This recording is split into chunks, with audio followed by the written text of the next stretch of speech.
Good evening, everybody, and welcome to another edition, a special edition, I guess you could say, of Gaming After Dark. Last week, we weren't even sure we were going to do this podcast, but hey, we can't let you guys down.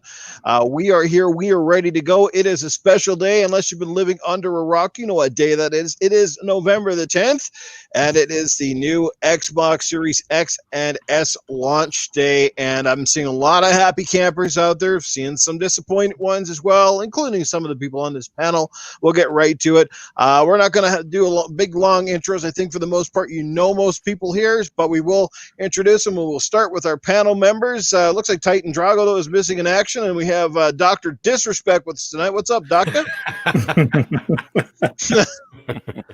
Yeah, Titan Drago. He didn't get his Series X, so he's crying in the other room right now. He bawled himself to sleep, so I'm here covering for him. Well, we appreciate you being here, man. Send our regrets to Titan, because at some point tonight we're going to need to bring that common back to sense. Let's get over to our other amazing panel member who was deeply missed last week, missing in action, but back again this week. The one, the only, the middle-aged game guy, better known as the Mag. Well, good evening, Noof. Good evening, chat. Good evening, panel. Guys, I'm so excited to be here. And yes, this is my real face. I'm not a pussy like Titan. This is what I look like, all right? And if you see me chewing on anything, I just got a little bowl of these nuts over here, so I'm just going to be doing that tonight. No beers, because I already had that last night. So anyways, guys, let's have a great show. I'm looking forward to it. Yes, I was one of the lucky few to get my Series X, and I will be getting a PS5 on Thursday as well. So super excited, but I got a long tail, a deep tale about what happened today. But man, it was a trip. Anyways, let's have a great show. All right, and getting over to our guest of the evening. Couldn't wait to get him on. I'm glad he could be here with us. The always amazing, the man who runs the Weebly Green podcast, Mr. Griggity. What's up, man? Thanks for having me, man. It's great to be here. Xbox Series X release day. Oh, man, I was just playing it. It's amazing. It's amazing. And let's just do this, man. Let's just do it. Our next special guest is a man you've heard on many podcasts. He has one of the best beards in the game, and I'm talking about the man we know who is no fool, but he is very cool. It is the one, the only Dreadpool. Oh, that's me. Hey, check it out. Hey, I'm happy to be here. Ironically, work kind of figured it out for me, so I was able to call in sick and not have to worry about it. So, hey. What a time, right? So, what a great day to call in sick on Xbox Series X Day. I actually took the day off work because I was afraid I wouldn't get my package, and guess what? I didn't get it anyway. Thank you very much, Best Buy and Canada Post. Let's get over to the man who always puts that fizzle to the sizzle, the one, the only, always charismatic Crispy Bomb. Oh, what is going on, everybody? I am fired up. I do not have my Series X, damn it. What's going on here? So yeah, it's not cool. I'm jelly. I'm very jelly. So y'all can take my jealousy, and I'll just say, hey, enjoy your games on your Series X, you bastards. Fantastic. And I'm just going to have to I guess I didn't realize that I could only have 6 on cam tonight on this, so I do apologize. Since Dread was sort of the late man to the podcast, I'm going to give him a little boot to the bump and bring in our other amazing panel member or guest tonight, the always amazing Mr. Wilmy Hood. It's in the chat. What is happening? All I've got to say is my left nut's itching. I got a bunch of controllers. I got a memory stick and no fucking console. Fuck you, Best Buy. Fuck you, Amazon and Target. Oh, holy shit. Wow, he had a lot of people he pissed off with. Damn. The great Wilmy Hood didn't get a console today. I know. What happened? I've got 5 of them pre-ordered, and every one of them told me they would be here today, but they all decided to ship today. Holy shit. Okay. All right. So there we go. I guess we're going to start off just with that real quick. Let's just go around the circle here and find out who actually landed an Xbox One X or Series S. One X, the Series X or the Series S. Fuck, it's going to take a while to get used to that, isn't it? And let's start with our panel members, and we're going to go with old Dr. Disrespect over there, man. Did you land one today? Did you notice he looks like a llama? How the fuck did you get a llama to wear sunglasses, dude? That's impressive. It looks like actually, you get rid of the sunglasses. Your face kind of reminds me of one of my ex's pubic hair. Oh, Oh, Jesus, damn. man. Oh man. Little black curly hair. No, man, it doesn't seem like. It just seems like Best Buy screwing up all over the place. No matter where you live, no matter where you live. Like, he was delivering today or something like that. Like a few hours ago, mine just updated itself on the app or whatever on the website from like preparing to actually like deliver, like en route or whatever. So I don't even know if I'll get mine tomorrow. So I mean, I'm keeping my fingers crossed. I didn't get it today. I didn't think I would, especially since that page did not update. But that's really frustrating. What about you, Noof? Because you got yours Best Buy. I know we're Best Buy brothers right here in this extravaganza because we were so excited to get ours, just get our pre-order in, right? Yeah, absolutely. No, I was pretty excited about that, but like I was starting to get nervous a couple of days ago. I mean, first it was late before they took out the payment, and then it's just like, well, shouldn't they be shipping these things because if they're going to make it like for today, and there was no shipment details, like holy, it's not looking good, right? So, mine's all up in the hand of good old Canada Post up here north of the border, which is really weird because normally they use like a courier like Purolator or somebody like that. But tomorrow is also a holiday. It's Veterans Day in the United States. And it is up here, it is Remembrance Day in Canada, so very little is going to be moving in that respect, especially if you happen to be waiting packages from Canada Post because they take the holiday. So it is definitely not showing up tomorrow for me. That much I do know. They don't take the holiday on Remembrance Day? No, they do up here. Yeah, everybody does. Oh, shit. I didn't know that. Yeah. Huh. Yeah, Canada Post will definitely take it. I don't know about the actual. They take the day off. Oh, I've never had it off my entire life, so that's why what I'm saying. I never even thought of it, right? So it's I didn't even get this off when I worked for the USPS. My God! Oh, they get everything off up here, man. They get everything off, including jacking off up here. Yeah, that explains some shit. Yeah, that package is not coming anytime soon. So that's not tape holding the packages together. No, apparently not. It's some kind of weird Gorilla Glue. I don't know. Is there a tear? Is there a tear in it? There you go. All right, let's get over to the Mag, who I do believe he's got a look. Well, of it seems like excitement this is on his like. face. I love his internet. Do we lose the Mag? What's going on here? Jeez, he's making me look good right now. Oh. Okay. Yeah. This shit is lagging today. Dude, That's it's why you. I'm not on camera right now. I'm telling you, Dude, my camera's flying right now. I'm doing all right. All right, so how about you, Mag? Anyways, what's up? One? Of course, I got one. Yes, I actually did. We ordered one from Best Buy, which did not come. Funny enough, but I also ordered one from EB Games. But I showed up in person to do the pre-order, right? So I did that, and then they called me a couple days ago. It was like getting a colonoscopy. They're like, "Yes, so we have an appointment at 11:30, and we have another one opening at 2 p.m." I'm like, 11:30. I go, "Let's do that." So we did that. I just showed up. There was not one person in the store at all. And the owner of the store was standing outside with a clipboard. And as soon as I got out of the car, and he's like, "Yeah, you?" And I'm like, yeah, it's me. And then he goes, "All right, so let's be inside." Grab my Xbox, walked out the fucking door. That was it. Done. Bye. And by 11:35, I was already basically almost home because it's already around the corner. And that was that. Like, I mean, there was no story. So the only thing is that, funny enough, the only reason why my wife did order from Best Buy is because she was 20th in line when I was 11th in line for the pre-order day. And she wasn't with me because she was at work still, and I was off that day. And they wouldn't let you butt in line, right? So they handed out tickets, right? So she was 21st in line, I should say. And they had 20 units in the store. So the first 20 got it, and she was the 21st, and she got screwed. So right away, she got on her phone, pre-ordered from Best Buy. They said it would be here today. And she called, and they said they're like, "Oh yeah, it's sitting in the shipping room right now." And this is a half-hour drive from my house. Okay, half-hour drive from my house. And then they said they're like, "Oh yeah, but you know what? We're really busy right now, so it might not make it today." And I'm like, "What the fuck does that mean? It's 30 minutes away. I could drive there myself and pick it up."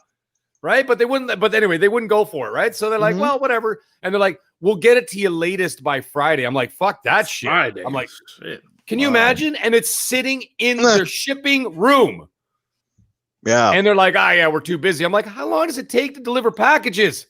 I could told do you a whole too street much. in 10 minutes. Seems like She told you too much, dude. That's seems what like happened. Best Buy is really dropping the ball in this one. Well, dude, Man, like I I don't said, know what. like I said Best today to Buy you is on, like in the off private by a message, day. I can drive back to Newfoundland in faster time than these guys expect to drop off my Series X. It's like, what And the hell? Exactly. And the funny thing is, you mentioned it, Boom. We saw that Raiders of the Lost Ark shot of the of the fucking warehouse, of the Microsoft warehouse with all the boxes of Series X. I swear the fucking Ark of the Covenant was in the corner there. And so like they got that whole shot of all those boxes, and I'm like, why the fuck didn't you send them out a week ago? Or like, you know what I'm saying? Or 2 weeks ago, and get the shit organized, because things are going to be fucked up because of COVID. Things are going to slow down. A lot of people aren't at work. Hey, do you guys remember at the last gen of systems, like people that ordered theirs on Amazon actually got theirs early, like before the fucking release date? Do you guys remember that? Yeah, well, some people got the Series X early, but I mean, that was, it wasn't a lot of people, but there were some people that did get it early. But I don't know, man. But wouldn't you rather have all your fans getting shit early and being happy than fucking pissing everybody off? That would be my theory. Is like, is a day or so really going to kill people and pretty much piss in my Cheerios? That's what I would say. Yeah. Well, it's a double-edged sword there, Noof, because the way they're looking at it, they're like, well, if we ship them all early, they're going to start leaking, or they're going to get stolen. Because it's out of Microsoft's hands at that point, right? Now it's sitting in a shipping yard. Now it's sitting in a warehouse. You got security guards in there calling their buddies, going, "They're here, they're here, they're here. The threat is real." You know what I'm saying? And they're like, and then all of a sudden, people breaking into the warehouses, shit like that, start selling them on the black market, whatever, right? So they're probably thinking about that. So they wanted to have control of their stock, which I get. But then you've got the other side of it, which is, like I was saying, because of this whole pandemic situation, you got people not coming to work. You got people short-staffed everywhere, right? So there's all those issues. And then on top of it all, then you have this huge demand for the product that they can't fulfill all those orders in one day, right? So that's a big problem. So there's no winning, basically, right? I mean, this is the year 2020. I mean, what else can you do? And that's why I went to the store specifically. Now, I never do that. Not at this age. I'm like 45 years old. I don't line up at stores overnight. I got shit to do. I got kids. You know what I'm saying? I got a career. I don't have time for that stuff. But I did it for this one because I said, you know what? This is that kind of year where shit might get fucked up. And guess what? And it definitely did. Yeah. So I wanted to make sure I was standing there. I got my ticket, got my Xbox, and it's behind me right now, but it's there. But nice. Yeah. But we'll get into that later. We will later. Hindsight 2020. I should have just waited. I should have just not pre-ordered the damn. Saved myself some cholesterol points or whatever the hell, and my blood pressure going up and shit from barely getting that pre-order in. And then freaking, I should have just waited and then just walked into a store today and picked up one off the shelf. I'd have one right now. I hear you. I'm pretty sure my dick shriveled up 2 inches the day after the bad news. So Jesus, what are you at now? -1? Now you're gonna stick your finger in your ass and you'll He's got an innie now. He's got an innie. That's it, man. Innie, not an outie. By the way, shout out to Phantom Kraken in the chat who called Titan Danny McBride. Yes. Phantom Kraken. What's up, bro? My chat is not working, by the way. I can't run all this StreamYard video streaming as well as the YouTube right now, so that ain't happening on my PC. Are you still on like 56K internet, dude? I mean, shit. I'm waiting to hear that. He uploaded this one from from one of those what internet AOL you plug up. Damn it! It's like watching the Godzilla movie. This piece of shit. Somebody sent him a free AOL disc. He installed that instead. Sounds like somebody just went down and AOL. I'm waiting to hear that old modem dial up. Yeah. Second now. Well, another. I don't even know if this thing has what you would call a video card. Well, somebody else who is with us tonight who has a grin from ear to ear because I guess he's had a little good news, and that is Mr. Griggity. Griggity, I understand you are the proud owner of a nice Xbox Series X. Oh yeah. Man, Tell us about it. Where'd you get yours from? How'd you land Count it? your blessings. I got mine from Microsoft. September. September 22nd when the pre-orders went up. I went to GameStop. They had like 4 at my local GameStop, and there was a line of 10. I said, "Oh shit!" I wasn't able to pre-order at Best Buy. It took me about 30 minutes, but I was able to pre-order with Microsoft. Cool. Mm-hmm. And last Monday, like Monday of last week, they took the money out of my account. I said, "Oh yeah." I'm like, "Cool." And then I would say a couple of days ago, the money was back in my account. So I'm like, "What the fuck?" Mm-hmm. I said, "Oh man, I hope they're not canceling this shit." Yeah. But nope. They sent me an email saying, "Yeah, it's on the way." And then the money came back out of my account, and it showed up at my house around 2:30 in the afternoon. I called off for the rest of the week. So I'm ready to go, man. The episode about 2:30 and hooked everything up, and everything's good. They were just testing your bank account, man. They're like, I "Man, thought you this were guy's gargling. money Yeah. is gonna go through." Yeah. Well, that's exactly what happened because I was like, "What the fuck are they doing, man? Why are they playing with?" But they just make sure that's the test to make sure you got the money in there. I said, "Okay, well, it's in there." It's probably I don't Phil know about Spencer. my light bill getting paid, but it's the Xbox is coming to my damn house. Probably Phil Spencer and Aaron Grieber going. What if you "Watch this didn't have it motherfucker in there?" squirm." They're like, "Watch this motherfucker squirm. We're gonna put his money back. Watch him squirm." Right. I was like, Right. "Oh, man, what the hell They're is just fucking with you. Click. Click. What's up, Anthony Chipmunk? Man, I see you in the chat, bro. Target does that I shit want to know too, dude. what if you because- didn't have it in there though? Yeah, that's a good Would you question.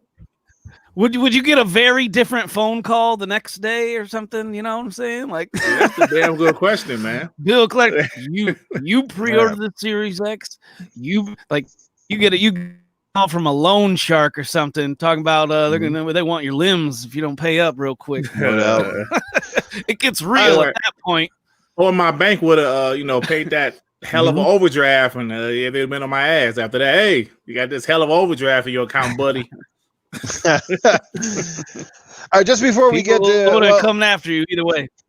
let's talk to Crispy first and find out where he is at in terms of his situation with the Xbox. Then we're going to get to the chat. And we're going to bring Dreadpool in, who's on standby.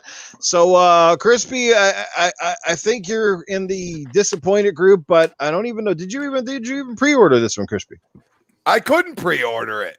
I mean, everything. Look, I've been working trying to do these You things. got to read to pre-order it, new. Shame on me, but of course, I didn't have the disappointment that you guys have with the Best Buy over there. Right. So I have a GameStop that's literally like I could walk to it from my work, like it's in the same plaza, just a little farther away. And I pulled in early just because I'm like, okay, I just want to see how big a line it is, because I was just like, there's a Best Buy right near me. There's a Walmart across the street. Can't be that bad. Sure enough, there's 20 people sitting there, like literally lawn chairs out, everything. And I'm like, well, screw that. I'm done. Like, I know they don't have more than what's already sitting there. So I was like, well, I'll try some wizardry and hope for the best, because there's been a lot of people saying that some of the ordering is going in and out on the internet. So I was like, well, I'll sit here for a little bit and see what happens. Nothing. And I stayed up until midnight, and I mean, everything was just crashing constantly, as you would expect. So at this point, I've given up. I mentioned it to my girlfriend. She's like, yeah, I'm going to try to get this for you. So you never know. That could be a nice early Christmas birthday present there, because my birthday's coming up. It's right after Christmas. Why not combine them? That would be great. But right now, I'm just like, well, I'm just gonna play my 1X. No, I didn't mess it up. I'm playing my 1X, and I'm gonna deal with what I got to deal with, because I'm still a gamer at the end of the day, and that's all that matters. No, it is all that matters, man. It doesn't matter if you get it today, you get it tomorrow, you get it, in 6 months from now. We're Xbox fans. We love Xbox, and and if you're still hanging on to your One X for a little while longer is a very capable console that certainly still can pump out some fantastic visuals. So good stuff there. We're going to bring in Dreadpool in just a second. But let's catch up with the chat, guys. I haven't acknowledged them yet tonight, and I know lots of great people in the chat that come out each and every week. And just before I acknowledge them, I do want to say congratulations, though, to Microsoft and the team at Xbox. Congratulations, Phil, Aaron Greenberg, Matt Booty, Larry Herb, AC Bongos, Jason Ronald, the whole crew over there, and including like the entire team. Just congratulations on the launch, guys. Despite some of the criticism we had of Xbox, I think we're all in agreement that the majority of Xbox fans have probably never been this excited and optimistic for the future. A lot of things about Xbox are heading in the right direction. There's no question about it. We love where you're heading. We can't wait for some of the big games to drop, and I know they're coming. I know some assholes like me are getting very impatient, but when they come, I'm sure they will worth the while. Let's catch up with the chat, and a big shout out to Animate Heaven, Spider-Man 356, Timothy Dixon. We got War in the chat. What is going on? We have got Casket Repair, Percolators hanging out with us tonight. Phantom Kraken is in the house. Jesse Darby is here. Cyber Gunter, Sleepy Goblin, Custods X, Red Raven is with us as well. We have got the Crazy Greek Dude. Terrence Tate is in the house. So we got Pang 911, Chief Trouble. We got who else we got going on here, boys? Shiz No Elite is here. What's happening, Shiz? Yeah, we got scrolling on down. We got Jose F. What's happening, Jose? Michael Monkey Punch Lugo. Doggy Dog is here. Yes, what's happening, Doggy Dog? Let's keep scrolling down here. I know we got some more names. We got some new faces here. Mega Bad Seed, my good buddy Mega. What's going on, brother? How you doing? Lady AF, how are you? Glad you could be here with the show. Just like I said, a lot of names. One of these days when I end up getting 500 or 600 people in here, that's going to be nearly impossible to do. Stubbs Gaming is here as well. Catch out a great interview from Stubbs this past weekend with myself. We had a great time. I got pretty passionate about some of the topics. It was a pretty good interview. Anthony Chipmunk is here as well. Who else we got going on here? I think I just about caught up. Born Distracted. Free Jack, my brother from Canada, just down the road from me. We got Gaming Differently with Cerebral Paul. What's happening, Paul? Sparhawk is here. I think we just about got all of these guys here right now, guys. How are you doing? Sim is in the house. What's happening, Sim? Glad you could be here, guys. Sim is one of the highest gamer score dudes in all of Canada. It's pretty cool. It's an amazing thing to have him. Solus K9, Dragonheart Yobi's in the house. There you go. A couple of awesome people. There you go, guys. All right, let's head over. I'm going to Crispy. Crispy just finished his, so let's get Dread in here. So just give me a second here to switch this over. I'm not as fluent as this as as Mr. Wilmy Hood is used to bouncing a pretty big panel week in and week out. So let's get Dreadpool in on this. And Crispy, I'm just going to give you a little the scooting booty here for a few minutes here. And here we go. Here goes Dread. All right. Dreadpool's in the house. Dread, how are you doing, brother? Thanks for hanging out with us and being on the standby there. Tell us about your day, and did you manage to land the big one? All I got to say is that green room, there's no M&Ms. What the hell? I wanted my Coke. I wanted the spritzer water. I didn't want that whatever White Claw crap is. But, come on, man. I got my $200 Xbox. No, I'm kidding. This is my paperweight now. But I did. Well, we're happy for you. I did get this bad boy today. Oh, look at that one. The classic. The classic. There we go. God damn there she is. There she is. That's the sexiest looking box I've seen since the first time I got with the missus. Yeah. So no, I had the same. That's a nice, pretty big box. Lady AF. Like, don't diss the claw. Don't diss I'm the like, claw. I can't either because my wife drinks that shit too. No, diss the claw, please. I tried it. It's overhyped. So, but no, I had the same thing. I ordered it from Microsoft. It was sitting in Memphis all the way up until yesterday, and because I did it all on the rewards, which was the majority of it. Then I just went ahead and bought some gift cards, put that on there, and only paid $200. but they didn't pull it out. It didn't show that it pulled out. It just said it was allocated. So that's all I saw. Oh, so Microsoft doesn't pull out. Okay, I got you. No, they don't pull out. They just let it hang and drip. Oh God! Jesus, man. Damn. So I didn't get my email till what day was that? Friday. Xbox praise and praise, ain't it? Yeah. So, but at least I got my email. I got my information, and I was able to kind of keep track of where it was. You know, Nice. it's just Best Buy screwed me over on my expansion card, which is coming in tomorrow. Cool. Yeah. They didn't ship it out till today. What the fuck? No, that's funny you say that because Best Buy actually shipped me my card and my little Smurf controller. I got that today. You know what the funny thing is? Best Buy kept on dinging me every other day. I'd see it in there pending, and all of a sudden it was like, did I pay it or not? And then here it is yesterday going, okay, it should be already taken out. It wasn't. It was taken out today, and I was like, what the fuck is this shit? Oh yeah, that's crazy. Well, Target's done that to me, dude. Ever since I pre-ordered in September, it'll hit my credit card. It'll say pending, and then like 3 days later, it'll go away. Then a couple of weeks later, it would come back again.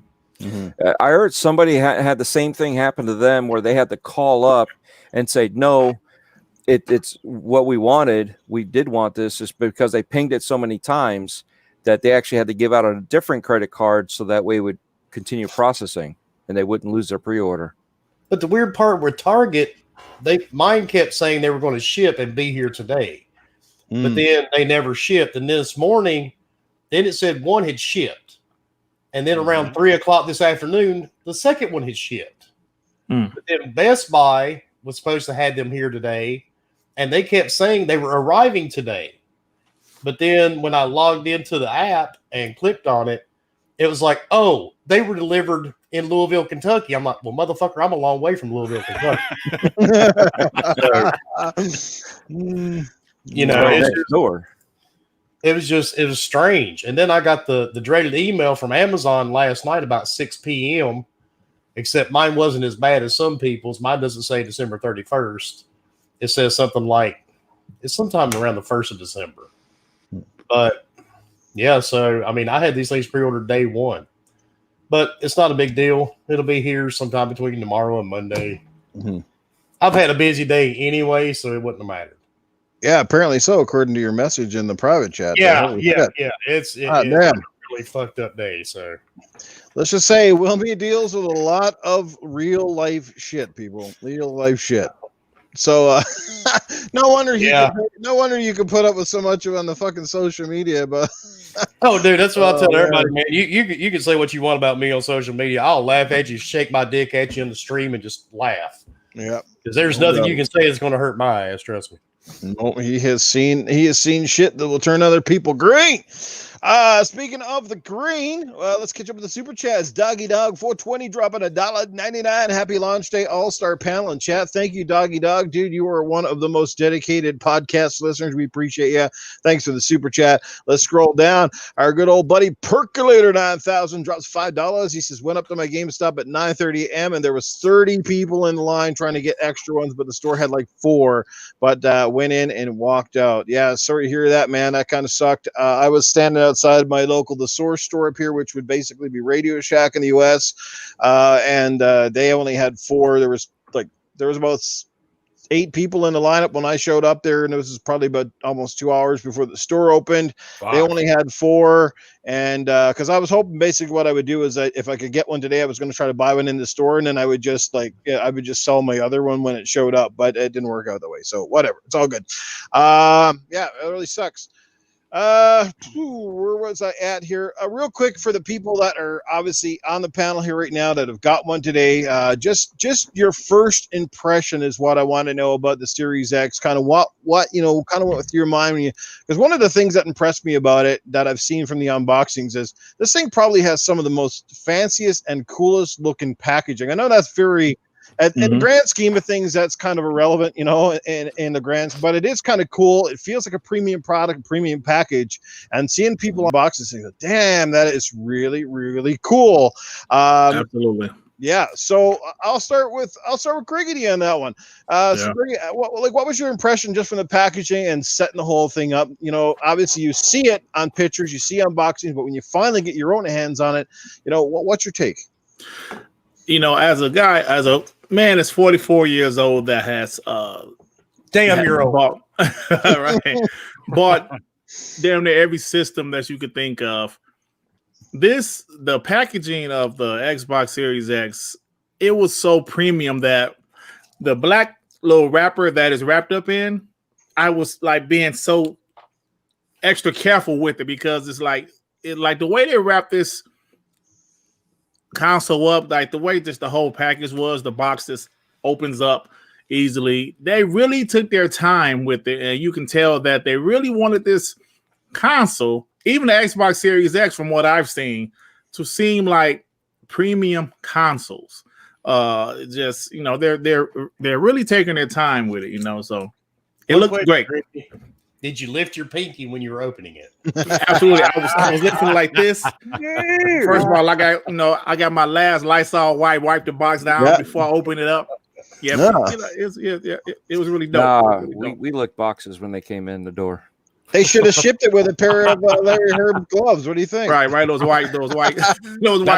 Edition, yeah. Can I ask one weird question though, and see what you guys think about this? You guys noticed they were saying that the PS5 would not be available in stores to pick up. Mm-hmm. Yeah. Due to COVID, and mainly at Best Buy. Mm-hmm. Now, I live in the South. I'm at the beach. We've had tourists in and out of here all summer. We still got tourists here. Why is it I can walk into Best Buy and I can look through 300 televisions and buy anything else in the world, but what the fuck is a PS5 going to make a difference with COVID? Yeah. Can I jump right in on that quickly before I just want to answer this because I think I got an answer to this. First of all, did you also notice, Wilmy, that not only can you buy hundreds of products inside any Best Buy at any given time, have you also noticed that a lot of those products are Sony products? Yeah, definitely. I was there today. I was there Best Buy today. I just bought today, which I'll get into that story later. That was a whole ordeal I had to go through this afternoon. I had to buy a new soundbar, so they had them on the special today because of the Black Friday pre-Black Friday deals, and I got a beautiful Sony soundbar. Oh, take it back, dude! Take it back. Go get a Sonos. Yep. Really? Yep. Yes. God damn it! I'm gonna. And I had bought the Sony with Atmos and all that good shit. Yeah. That's the one I got. The bitch worked for 2 months and it just automatically shut down, wouldn't update, wouldn't do anything. Fuck me. Okay. I threw it in the trash and bought Sonos, and I've never looked back. Damn it. All right. Well, and it was there too. I saw them because I was looking at all of them. I was looking at the I was looking at Sony. What the hell was the other one I was looking at? The Bose. The Bose ones were pretty nice too. So, anyways, back to the story. The point is, Sony TVs are there. The Sony soundbars are there. The Sony PS4s are there. The PS4 games are there, but not the PS5 because of COVID.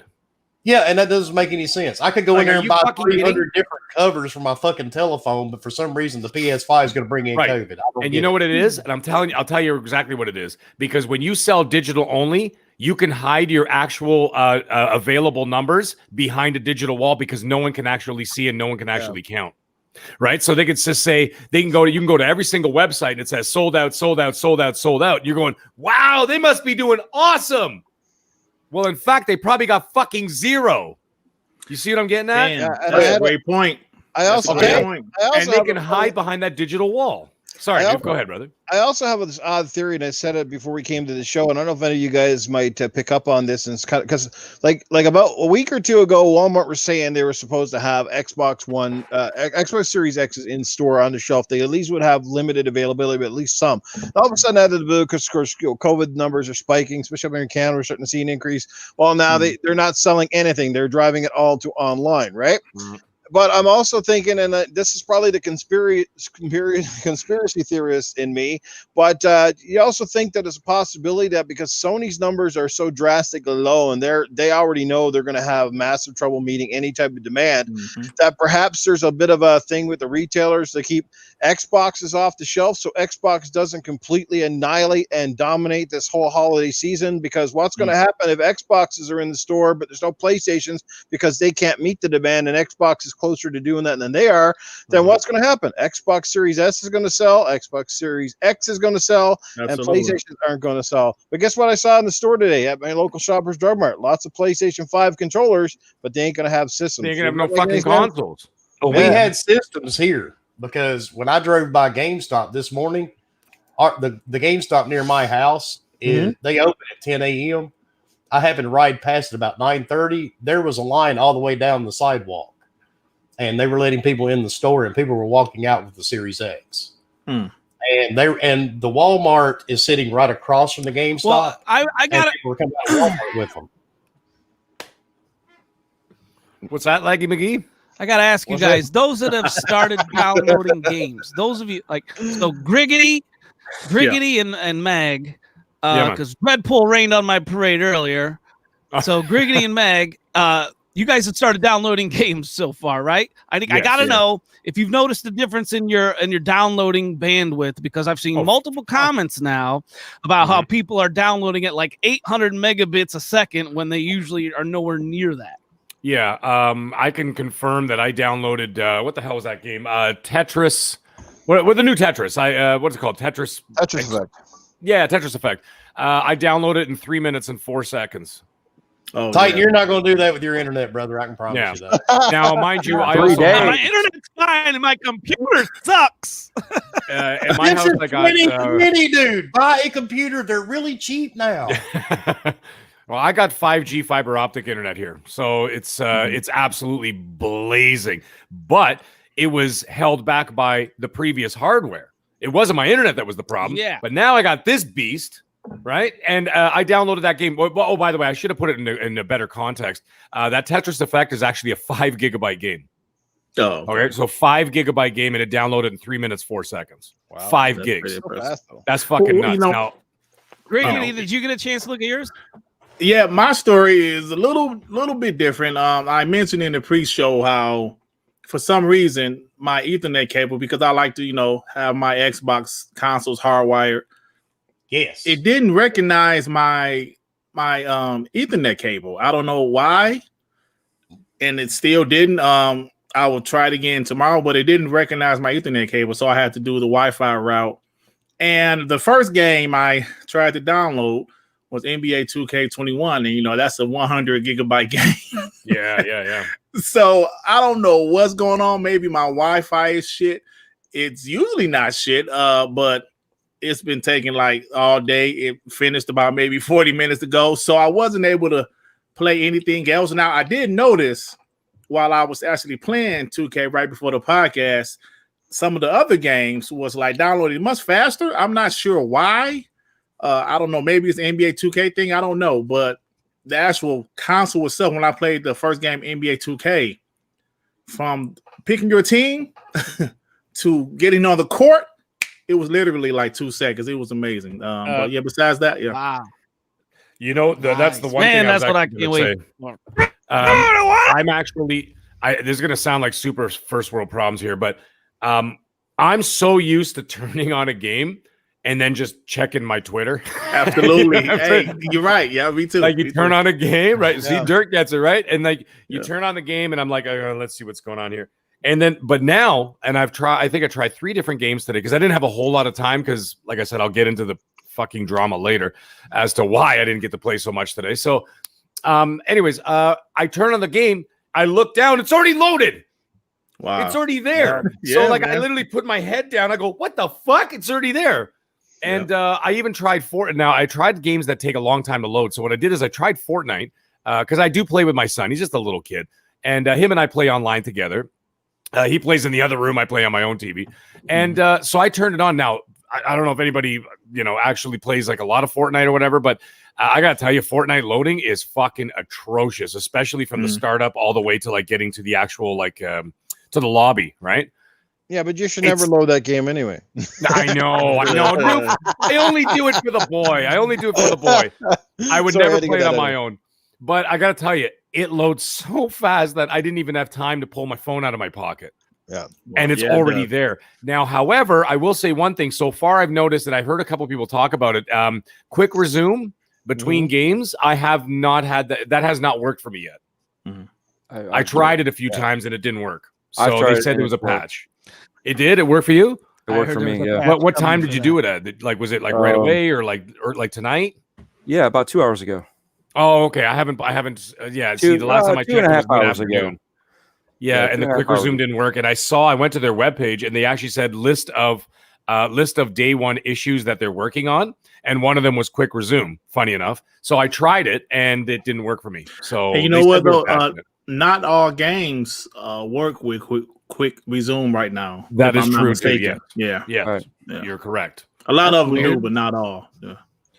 See, I didn't notice much of a difference when it comes to Good thing loading. Xbox kept that under wraps. God damn, the other side would be all over that one. Oh my god. Oh, you got this new feature to work. Oh, I can see it right now. Good. Yeah. By the way, Phantom Kraken once again in the chat is absolutely just killing it with the jokes. He says the reason why Sony's selling only digital, he said the store would be full of horses and ponies. It'd be a safety hazard. That's my WBG brother, Phantom Kraken. He's a funny motherfucker tonight, man. This guy's got me cracking up in the chat. His name is Phantom Kraken. WBG right saddles will saddle up on there. Speaking of green, the man wearing it tonight, the loud and proud Dreadpool. What was your impression of the console so far, man? Oh, it's great. Loading every freaking game that I have right now. So that's fun. The only thing I didn't load over from my actual Scorpio here was the Game Pass games. Everything else was already on Drive, so I shifted everything over. The only thing is all the updates that we're going through. You know, Call of Duty shifted over. I mean, I posted it, right? 4 minutes and 4 seconds, and it's 160. Was it 106 point something gigabytes? Fuck me, yeah. And 4 minutes, boom, wow. Right from my NVMe right to the internal. So I'm used to seeing stuff load up fast. Anyway, I popped in, what was it, Division 2. I did a couple other games, Couture. You know, I just wanted to fudge around with a few games. It's about the same for me. Nothing extraordinary. You know, I'm still waiting on games that are actually optimized to see how fast they truly are, because my NVMe is pretty much almost as fast. Mm-hmm. Yeah. So, you know, I did notice, like, if you try to play a game that's optimized, it will automatically go straight to the update. You know. Yeah. And like 4 or Gears 5. Yeah. So. Right. Call of Duty, those are just growing pains, right? So, you know, to get them out of the way, and you just got to do. Right. It's like when you get any new tech, right? It's like the first 2 days, it's basically just fucking updates, right? Yeah, pretty much. That's how it's going to be. That's why I was like, I guess seeing that my job kind of fell through, and I was like, all right, cool. I guess I'll call in sick. I'm gonna just sit here and do all these updates because I'm gonna have to do them anyway. You know, because some of the games don't do it, and like Dirt said, you know, until you go in there to try to play the game, and it says, oh, by the way, it's enhanced, so you can't play this until you get this update. And that's what Call of Duty did to me. And I'm like, you got to be kidding me. 4 minutes to transfer over, and I still can't even play this thing because now I got to wait a half hour for the download. Yep. Yeah, that's crazy. And that happened a lot today for me. Yeah. Well, NBA 2K was I had. Well, speaking of, I just got an email. My PS5 shipped. Oh, that's good news. All right. In my time zone, it's almost 11 p.m. at night. Yeah, same here. Mm-hmm. Yeah. Mm-hmm. So that's odd. So that's cool though. Those facilities work 24/7. Yeah. Mm-hmm. I wasn't able to get a PS5, man. I just wait. Don't worry, you won't. I don't know, man. I just wait there next year. Dude, how much money you want to pay for one? That's the thing now. By the way, you wouldn't have got it if you got it. There's another thought I had about that. I'm not going to dive deep into that again, but I had one more quick thought about that PS5 situation. When they do the fuck is it called? I can't remember the name of it. When they do the monthly sales or whatever, the NDPs or not NDPs, NPD. NPD. I can't even fucking speak right now. SCD. The NPDs. The NPD, now, yeah. those do those only count physical sales? Yes. No, it counts some digital sales. Does it?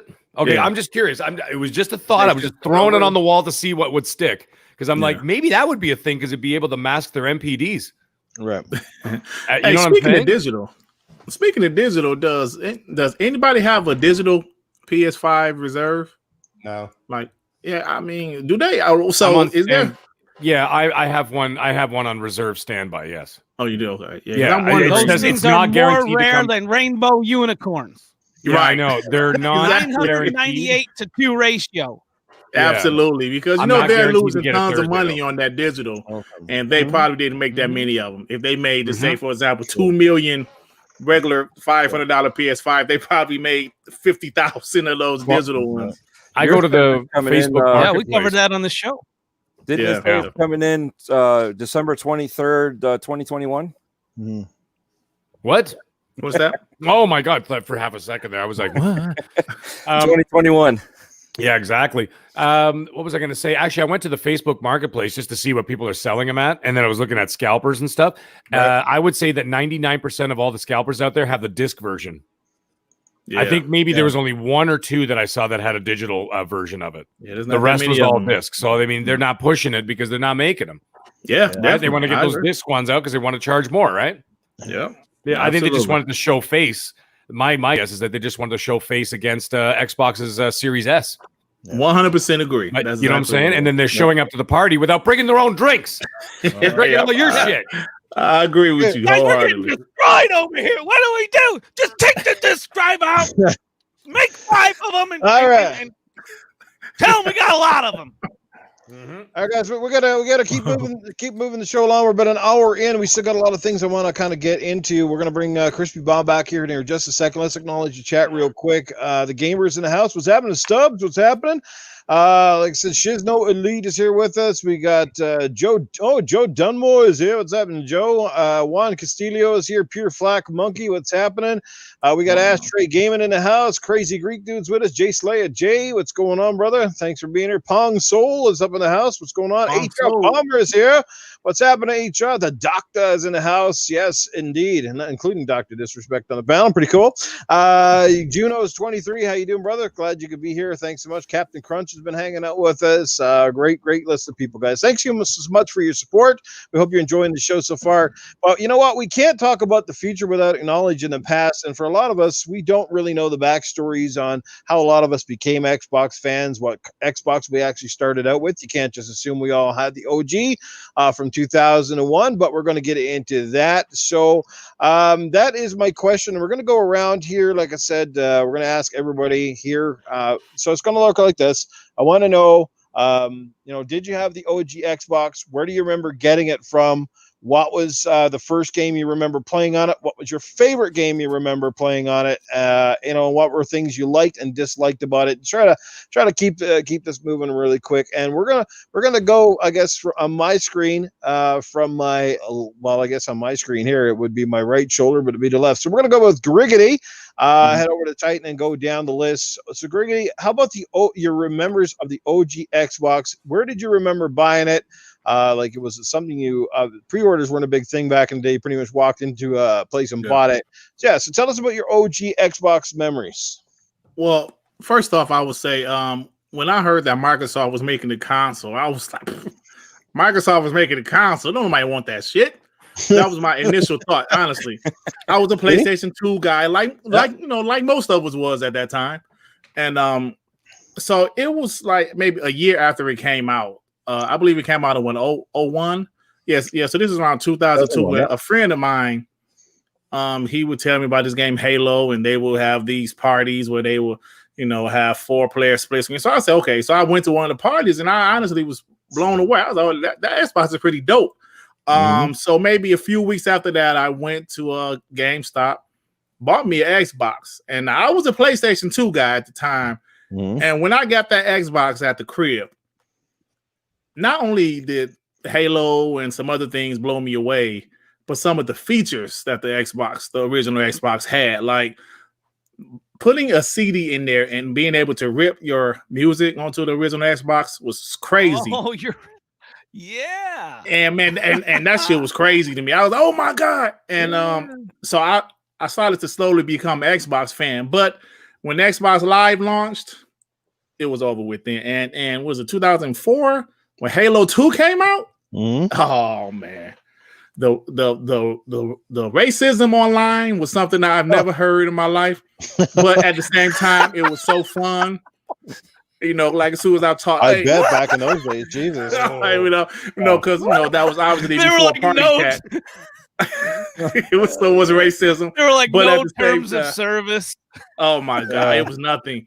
But it blew me away. I couldn't believe I was playing the game with the person that was in another state, in another country. You know, it was amazing stuff, man. So that That's original awesome. Xbox is crazy.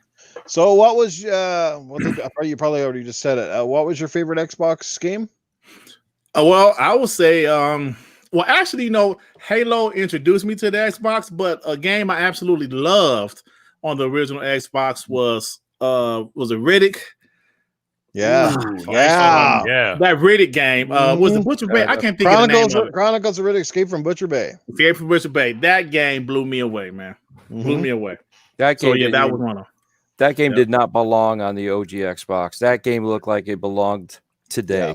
Some of the best graphics I've ever seen. Oh, at the yeah. time. Yes. Absolutely. Yes. Great game, man. Great game. Great pick. Fantastic pick. Was there anything about the OG Xbox you kind of didn't like, or this sort of thing? 'Cause obviously, the controller changed. Some people loved the Duke. Some people couldn't stand it. That sort of thing.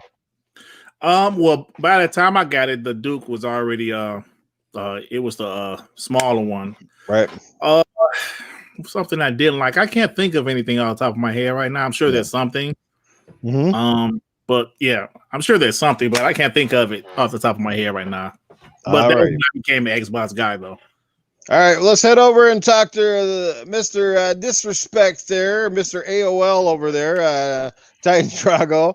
How about you, man? You have any fond memories about the OG Xbox? Did you even own one? And what was your favorite games, your favorite memories?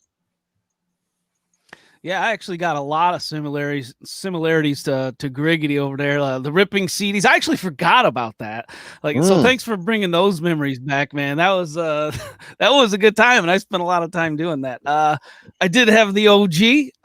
My biological father, who I didn't really know till I was like 16, 17 years old, he got it for me when we kind of, met back up, or when life brought us back together. So that was really important to me. And then I went into the Navy, and and like Griggity said, when Xbox Live came up, oh my God, it literally was over. It's like fan for life just stamped me right there. They had me, you know what I'm saying? It was over. And then I can even remember when I was in the Navy, the 360 coming out, man, and that holy COD 4 on that. That's when it really just, there was no leaving Xbox after COD 4 for me. The photorealism, it was like, and nothing like anything else. The gameplay was stellar. To this day, they're remaking, it's just a fantastic game, and hook, line, and sinker. There you go. And that's on top of Halo, Right. Awesome stuff. And your favorite original Xbox game was? Had original Xbox favorite Halo, or actually Halo. Was it Halo 2 original Xbox? I cannot remember. Yes, I think yes, Halo 2 original Xbox, yes. Yeah, so I'm going to go with Halo 2 on that one, and then definitely Modern Warfare for the other one. All right, I got to throw an honorable mention. Don't worry. Yeah. Okay. All right, have at it then. All right, let's see it over to Dreadpool. How about you, man? What are your memories of the OG Xbox, the controller, the games, your favorite game, all that stuff, brother? Wow. Excuse me. Wow. What weren't my memories? So, let's see. The first time when we saw it and The Rock was out there and talking about it, we're all PlayStation and Sega guys. And for those of us that didn't have sides at the time either, you know what I mean? So we're, looking at it. My buddy's working at Walmart, and it took me like 2 months to convince him I'm giving you the money to buy me this console with your discount. Right. I was just trying to get like a 10% discount. It really wasn't much, but trying to get that discount, man. And finally he did, and loved it.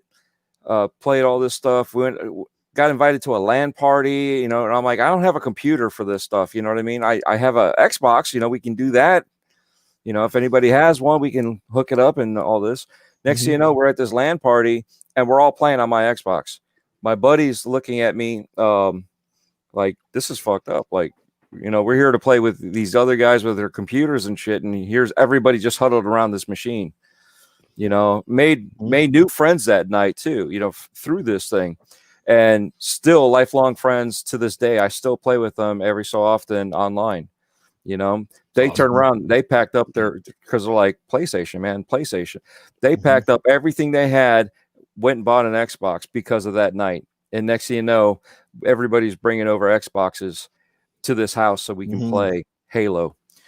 So yeah, that was like the real cool thing. Then we started hooking up to what was it, GameSpy, and hooking up to our PC. Because with all of us, we knew who was the good guys. We're ace here. We're gonna knock you guys out and whatever. Yeah, no, we learned a lesson. When you go online, and we're like, man, they got to be cheating or something. No, we weren't that good. There were so many players out there on the internet, and this is before Xbox Live. All right, so we're using our computers to connect to other computers as if we're in the same house as a network, but we're across different spaces in the U.S. and the world. And people don't understand what we went through back then before we had Xbox Live and what PlayStation has and so forth. So we did all that, and it got to the point where hooking up Xboxes, later on down the line, I got another friend that brought a server from his work. So we had 16 Xboxes, 16 TVs in my garage, and we're all playing off of this all together out in the, and this was wintertime in Florida. So, we're in shorts and jackets playing, Halo. So, it was fun time, man. I got to be part of the beta test for Xbox Live. So I even have that box right here. Let's see. Nice. Yes, the other old kits that came out and everything. That's nuts. Yeah. There it is. All righty.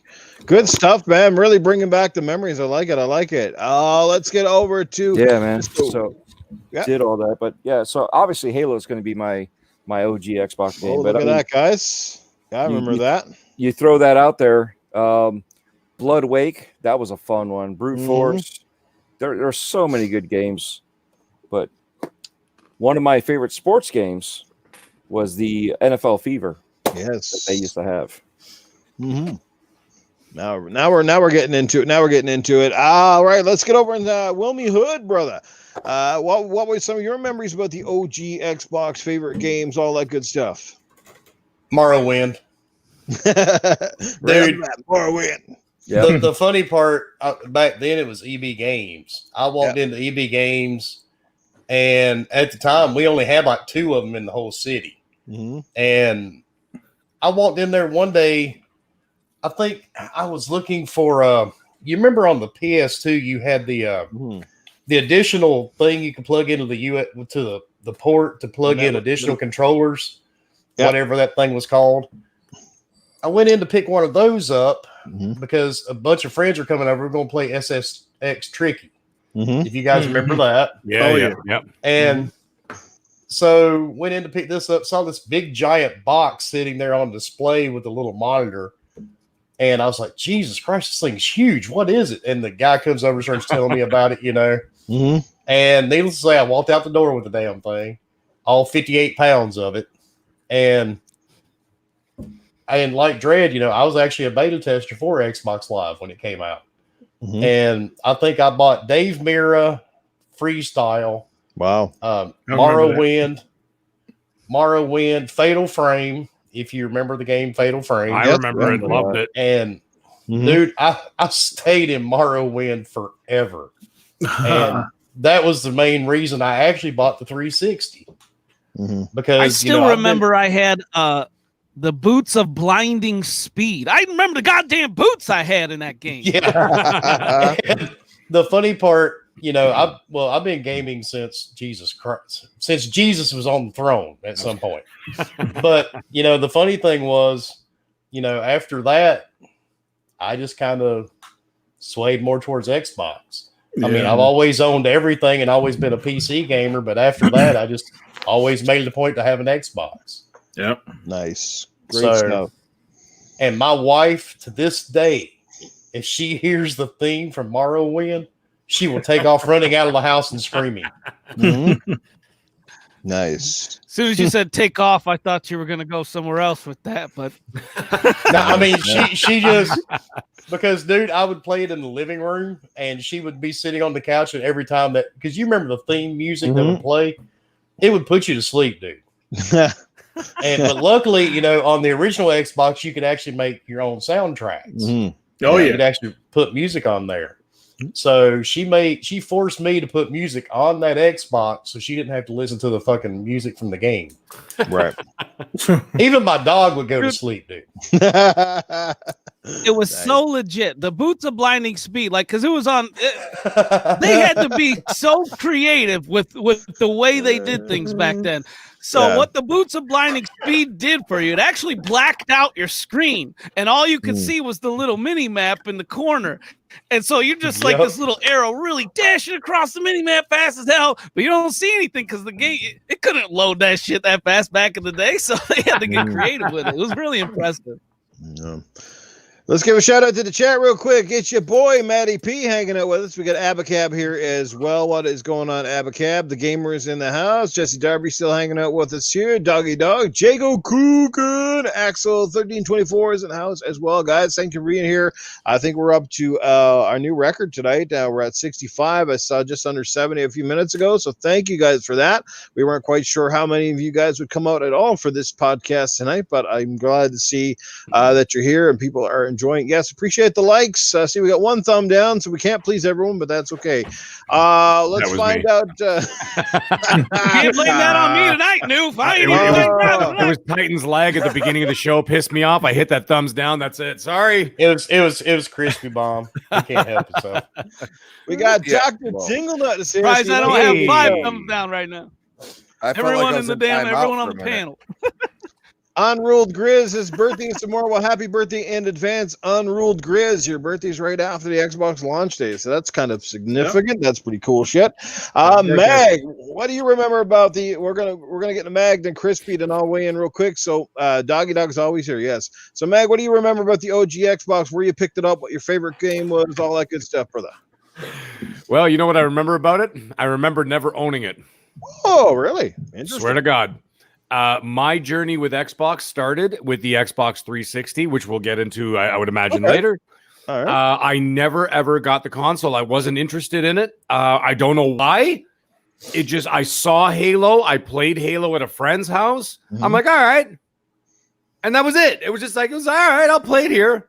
And I never got into it. I was a PS1, PS2 guy. Yep. And I think I disappeared from the 90s. I was big into PC, and then PS1 came out, so I was kind of juggling between PS1 and PC at that time. And then I went to PS2, and then I saw Xbox. I saw what they were doing. It didn't grab me, and I don't know. It just didn't happen. But then there was that one magical day when I saw the 360, and that changed everything. But ever since then, so I never actually owned the original Xbox. Yeah, call me a fraud, anybody. I'm waiting you already have been by Spider-Man. It's already well, it didn't take Spider-Man too long, did it? Eh? Oh, he's always right there. Spider-Man is up my ass every week. I say one thing, he's on top of it. I love that dude. He had me on Xbox a couple weeks ago. So. So I never owned it. So I'm going to keep it nice and sweet and move it on to Crispy because when we get to 360 talk, then I'll have a tale to tell. Okay. All right. Yeah. So Crispy Bomb, you know the drill, man. Where did you pick yours up? What do you remember about it? What was your favorite game? All that good stuff. Oh man. I mean, me and Mag have something in common here. Oh yes. What are you about to say, Crispy? I was a hardcore PlayStation gamer. Yeah. Back then. I was hardcore. Dude, I loved SOCOM. I thought it was the greatest thing ever devised. Especially like there wasn't a lot That of 56K internet on that PlayStation. Yeah. Well, guess what? For a long time, all you had was 56K. I'm just telling that's true. That's true. So That's true. And still one does. thing I will say is that exclusives still matter, people, because that's the reason why I went to Xbox.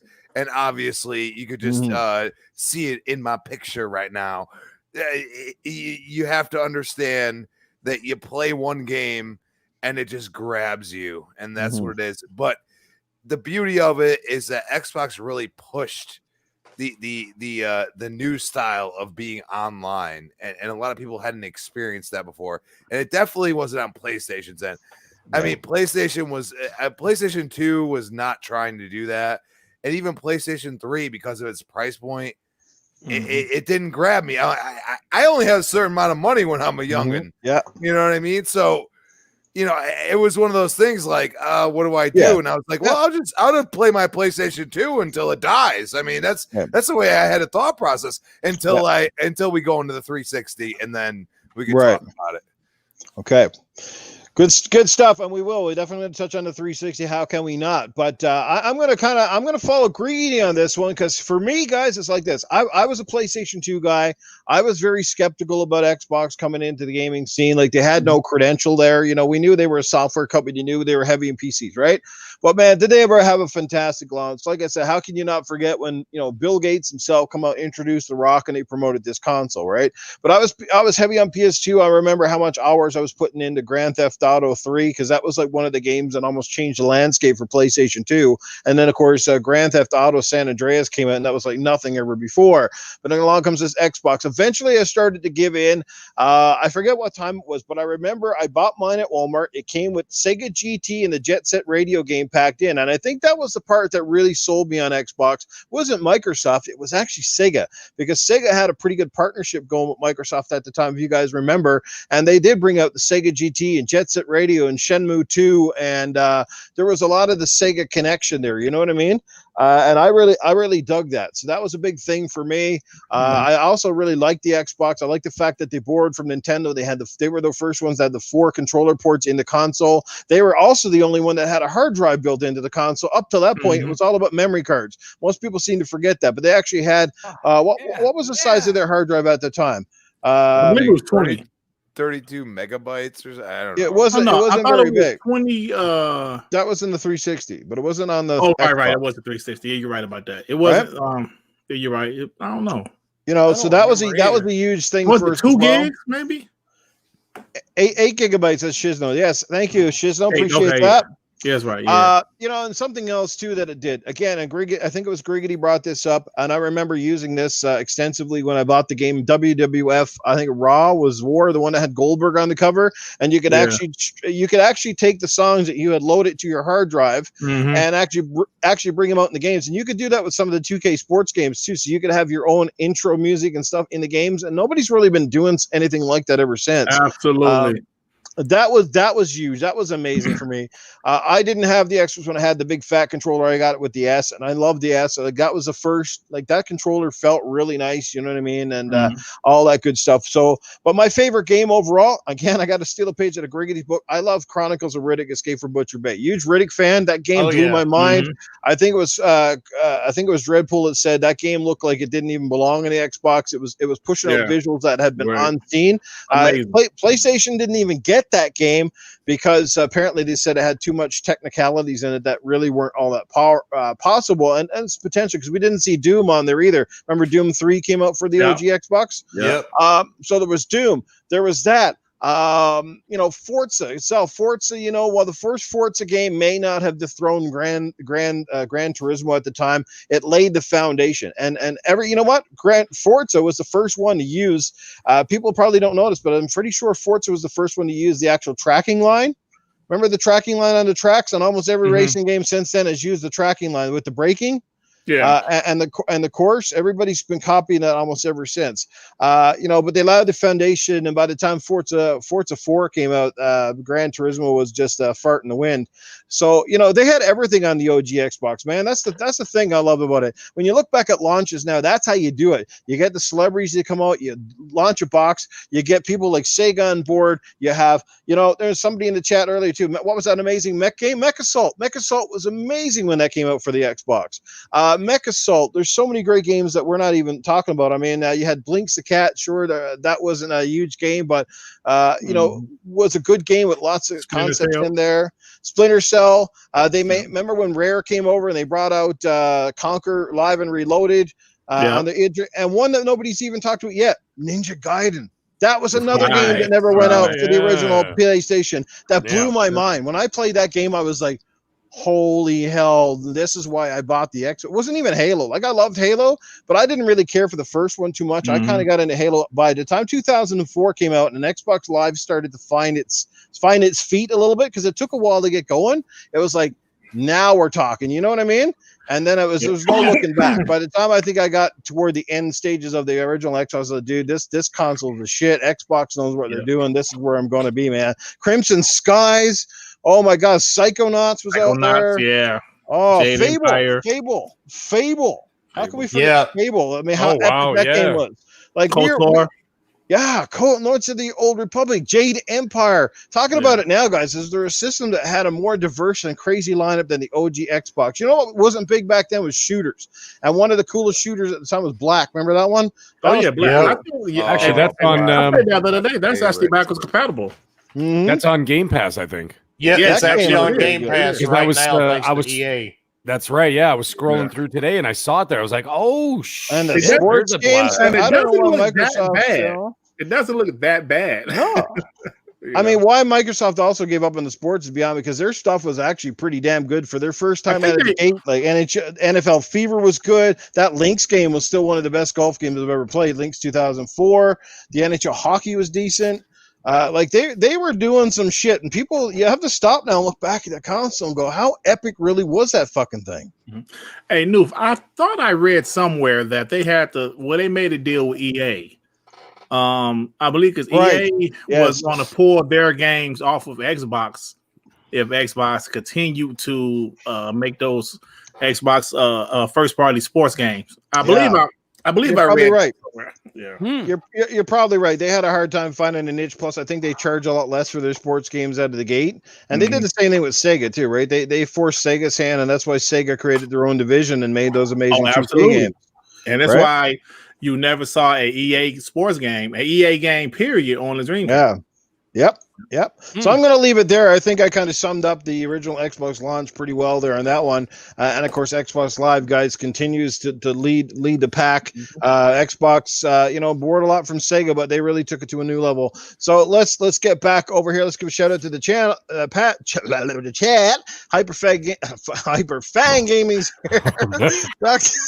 My WBG brothers, one of my WBG brothers. 2 beers and I'm already slurring shit.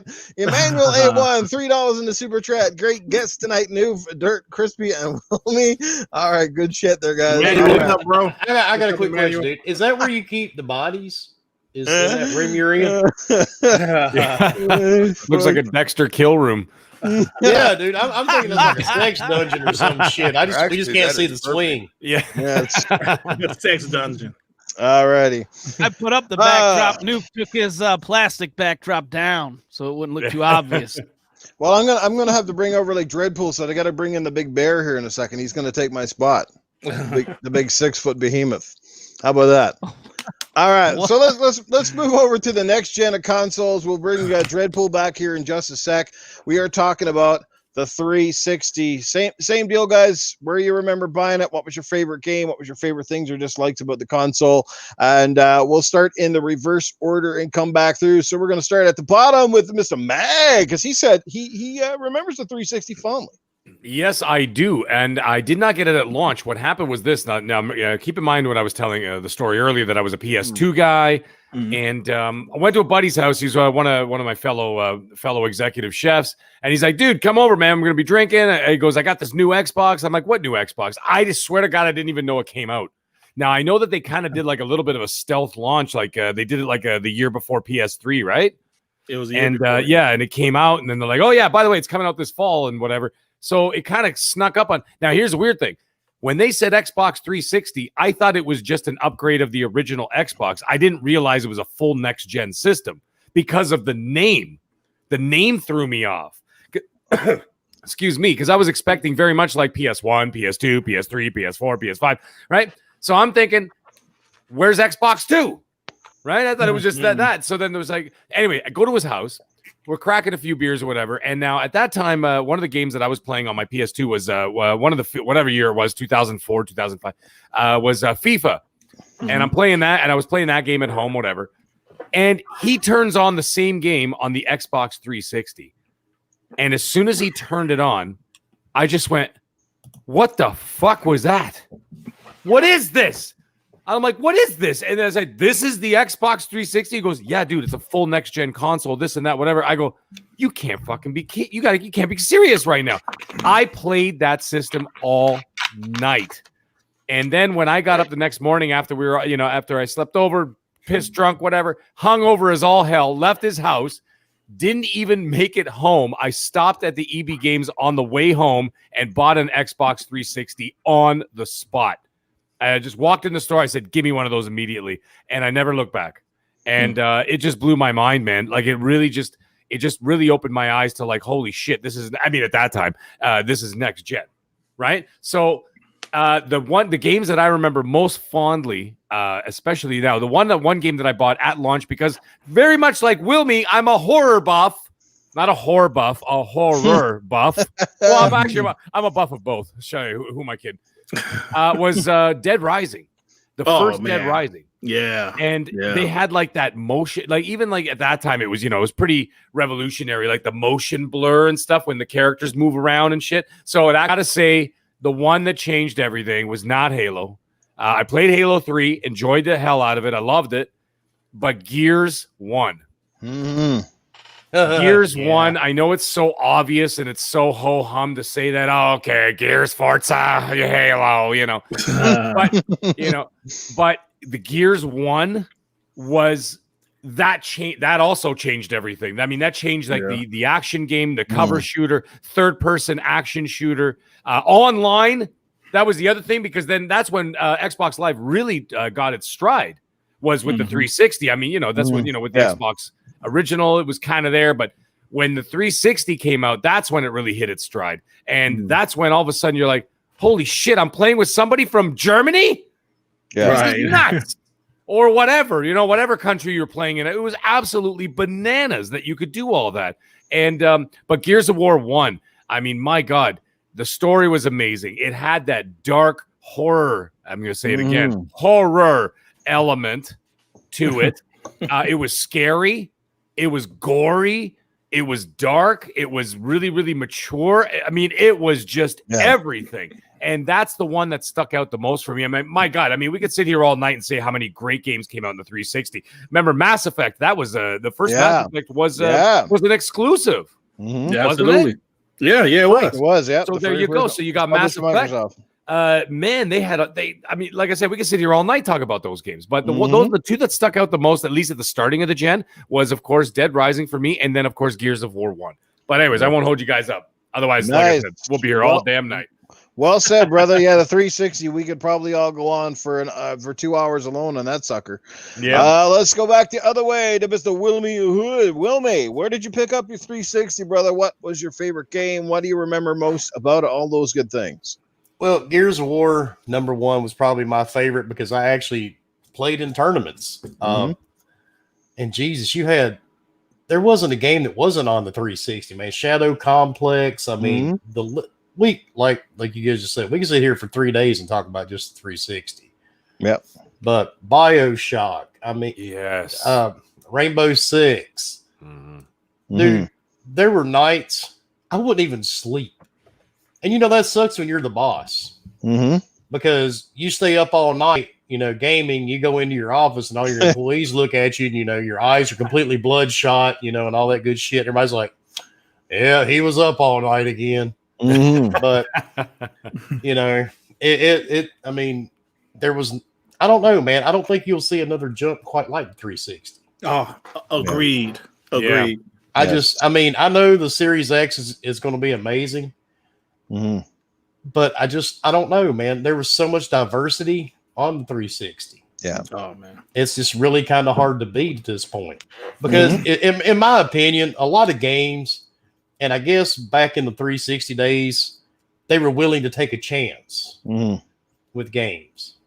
And now it's like every game we get is kind of like a copy of another game to a huge extent. I mean, even the launch lineup now, we're getting another Assassin's Creed. Yeah, I've already bought it. I'm going to play it. Even Watch Dogs. This is what, the third one? Or third. But so many games, man, are almost like a it's like movies now. So back, on the 360, we had a lot of original ideas, and the developers weren't as scared to come forward with them. Now you've got all these corporations. It's all about money. Well, this game's only going to sell to a niche crowd. We're going to scrap it. Yeah. Now it has to be a sure thing because the price of making these games is so high. So now, I mean, I hate to say it because I am a gamer and I have been one for so long. Yeah. I would just really, really love for somebody to go back to that. Yeah. Because I got the feeling we're gonna have all these amazing consoles by the end of this week, but we're still gonna have the same type of fucking games we've been playing for 15, 16 years. You know what, Wilmy, can I piggyback off something you just said there, brother? Do you think maybe that remember what Phil said about a year ago about the Xbox Game Studios, and he said that he was going to give them the creative freedom that a lot of them didn't have at other. Do you think that maybe that will be a thing that we might in the near, 2 to 5 years start seeing some more original ideas? I'm just asking. So. Yeah. Well, I mean, like the Medium, that's a completely different type of game, right? I'm just really, really hoping they do have that type of philosophy and they come out with something different. I mean, like Sea of Thieves. Don't get me wrong. Everybody knows I would rather masturbate with sandpaper than to play Sea of Thieves. Yeah. But at least it was something different. It was. And a lot of people play it. It's not my type of game, but hey, more power to everybody that enjoys it. We need to see more stuff like that. And like Call of Duty, I can bitch about it. I've already got the new one installed, ready to go. Yep, me too. But I would really just love to see something new. That's my biggest thing. Right. And the 360, we had it was just massive, the catalog we had with that console. Yeah, absolutely. And you'll probably never see it again. No, not at that magnitude. All right, let's get over to Crispy Bomb. Well, where did you pick up your Xbox 360? What was your favorite games, and what are some of your fondest memories about that amazing console? Well, I mean, it's kind of crazy because literally, bring a hardcore PlayStation gamer into your house. That's what my buddy did. He was having a LAN party, right? It was actually the beginning of 2008. It was pretty wild because all of them were like, let's play Halo 3, and I'm like, what the hell is Halo? Basically, that's this is before like internet was really a big thing. Like you didn't have smartphones really or stuff like that. So I was just like, what is this? And I played it and I'm like, I enjoyed it for what it was, but it wasn't really my thing. So we get towards, people start leaving and stuff. So then there's like 4 of us, and he's like, dude, I'm gonna show you Gears of War. And I'm like, what the hell is a Gears of War? You know what I mean? And he boots it up and keep in mind, get my ass handed to me. But I figured out the controls, I figured out everything. I chainsawed his ass once, and he was screaming the whole night about it. And that's the night the Taker was born. and that's where becoming the Xbox gamer was born. And the first time I picked it up was right after Gears of War 2 launched. I picked it up, and yes, I had the Red Ring of Death, by the way, people. Yes, I had it multiple times, and I actually got a refund from them, thank God. But yeah, I picked that up with the steel book of Gears of War 2. And I wish I still had that, because that steel book was amazing looking. It looks so cool. And Gears of War 2 literally took up a good like year and a half of my life, it felt like. I mean, it was so good. And it just then I went back and I really played through Gears of War 1, but it took a lot of time after Gears of War 2 because it was so good then. Nice. Good stuff. Good stuff. Titan Drago, how about yourself? Where did you pick up your Xbox 360? What were your favorite games? What are some of your fondest memories? At the Crystal Lake Mall in Connecticut. I was still in so like to me, like the word revolutionary came to mind because how huge were the extras on that system? I mean, you had their version of the Blu-ray. What was that even called? I don't even remember. HD DVD drive. Yeah, HD DVD. Man, you had that. You had that expansion you could buy for. You had the mini memory cards that you could plug right into it. Right. You had the external hard disk drive that snapped right onto the system. And then you had the fan, right? Because like the Red Ring of Death was a legit thing. I think I had 4 Red Ring on me. But yeah, that fan. And the funny thing about that fan was, supposedly that fan like heated up. It made more heat for the system to run the fan than the fan actually cooled the system off. So that thing just had all kinds of heating issues, and that was legit. Like that system, I think forever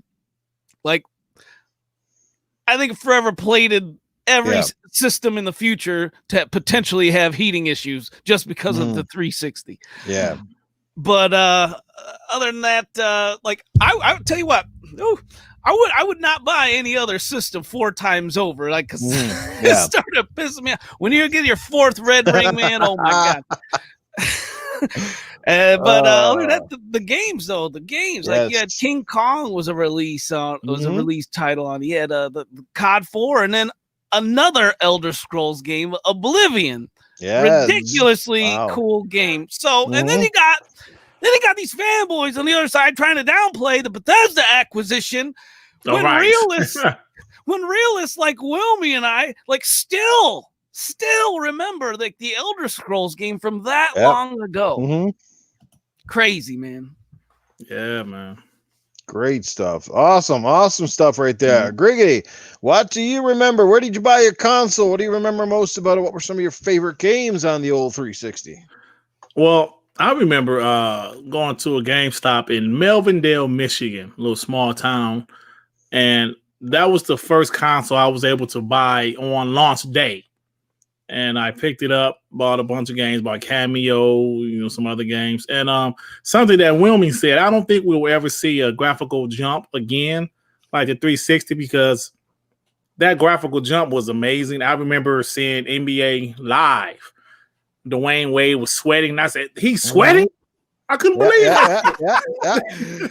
Sweat? What's that? Sweat? What? Is it sweat? No. So that blew me away. And but when it comes to the 360, man, I love the 360. So now I was already an Xbox guy by this time it came out. But the 360, man, even though I lost a couple to the Red Rings of Death, I was so content with that console that I didn't even get a PS3 until 2010.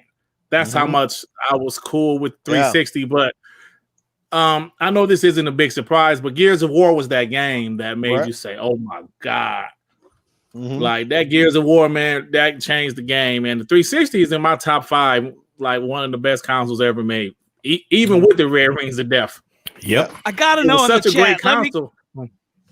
Let me know in the chat how many down soldiers did you take from the Red Ring of Death? How many of you guys had in the chat? I can't see it right now. I had 2 as well. I had 4. What about you? But they fixed them. Mhm. Yeah. But 360 was a great console. Like it was such a great console that even throughout the Red Rings of Death, it kept selling and people kept buying it. Yep. So yeah, because they had good content. great content, man. You know, if you have great content, people will come. You know, if you build it, they will come, right? And you know what? It's so true. And you know what? I'm gonna say this before Noof takes over. They had great content, absolutely great content. But I also feel that the 360 generation, some decisions they made hurt them going into the Xbox One generation. Yeah, I did. You know. So I'm sure we can talk about that later. So Did you mention your favorite games? Well, yeah, you said Gears, obviously. Yeah, Gears was that game that really just wow. Yeah. You know. Mm-hmm. Yeah. All right, well, let's get over to Dreadpool. Dread, what do you remember about where do you buy your console? What some of your favorite games were, your favorite memories about the 360? A lot of people have very fond ones. I'm sure you do. Yes. We would go down to GameStop and pre-order everything and do the overnight and the partying and all that, you know, to get our console. And I'm going to backtrack just a smidge because when we went to the 360 and we were from the original OG, you know, we had Call of Duty, you know, we had what was it? Rainbow Six. You know, we had all the Tom Clancy games, right? So when we went to the 360, you're like, holy cow, look at this. This is next gen right now. You know what I mean? Yes. From what we saw for most of those games, especially for first person shooters, to where we're at that time was awesome. And as we went through, you know, and I like the camera, right? So the camera was cool because here we are playing Rainbow Six with our faces on our characters. Right. That's right. What was it, Rainbow Six Vegas? Oh, right. No, a lot of games that did that. A lot of Vegas. games. Was it before Vegas? Because that was the first one Vegas. I used. Yeah. Lockdown and Black Arrow. Yeah. I think there was a wrestling game that did that as well. Right. Man, that was wild. And what I would do is I would, go to another city where my other friend is that sold his PlayStation because he had the cable internet. So he had better internet than we all did. So I have got a 32-inch in the back seat. I go pick up another friend, throw another TV in there. I had 2 Xboxes. I got the network. He brings his Xbox. We go to our friend's house, and then I would set everything up. So we had host server advantage because I had 2 Xboxes, 2 games, and I was the number 4 server in the country, and it was Dreadpool server. So wow, and that was for that. So as each game came out, that's where I was putting it for. So you know, moving that on, you know, you get like the bandanas and you get the like the stars and all that. So then your character actually had something on his forehead that was different. You know, it was little tricks like that we learned that we were doing, and people were like, "How did you do this stuff?" Try it out. And so doing all this. And then obviously the fan favorite, which kind of killed the following generation, Kinect. You know what I mean? So we went from the camera to the Kinect, and was it great? No, but it was cool. You know what I mean? There was stuff that you could do with it that you couldn't do anywhere else like that. You know what I mean? So I love it was just way too expensive to produce. That thing cost $100. But it wasn't that bad. We got to thank Nintendo for the Kinect because honestly, it was the success of the Wii that really forced Xbox to bring out the Kinect and forced PlayStation to try to go with the Move controllers. Yes, they existed before the VR, guys. Most people don't remember them, but yes, they were there. Yep. See, but the issue was the Move was a flop, but the Kinect was a success. Yeah, and Xbox really started to focus on it a little bit too much. Unfortunately, that's what screwed them over, is because they used it as their end all be all, whereas before it was their number one accessory of all time was the Kinect. Right. So that being said, they screwed up because they just assumed, we're cocky, we could do this.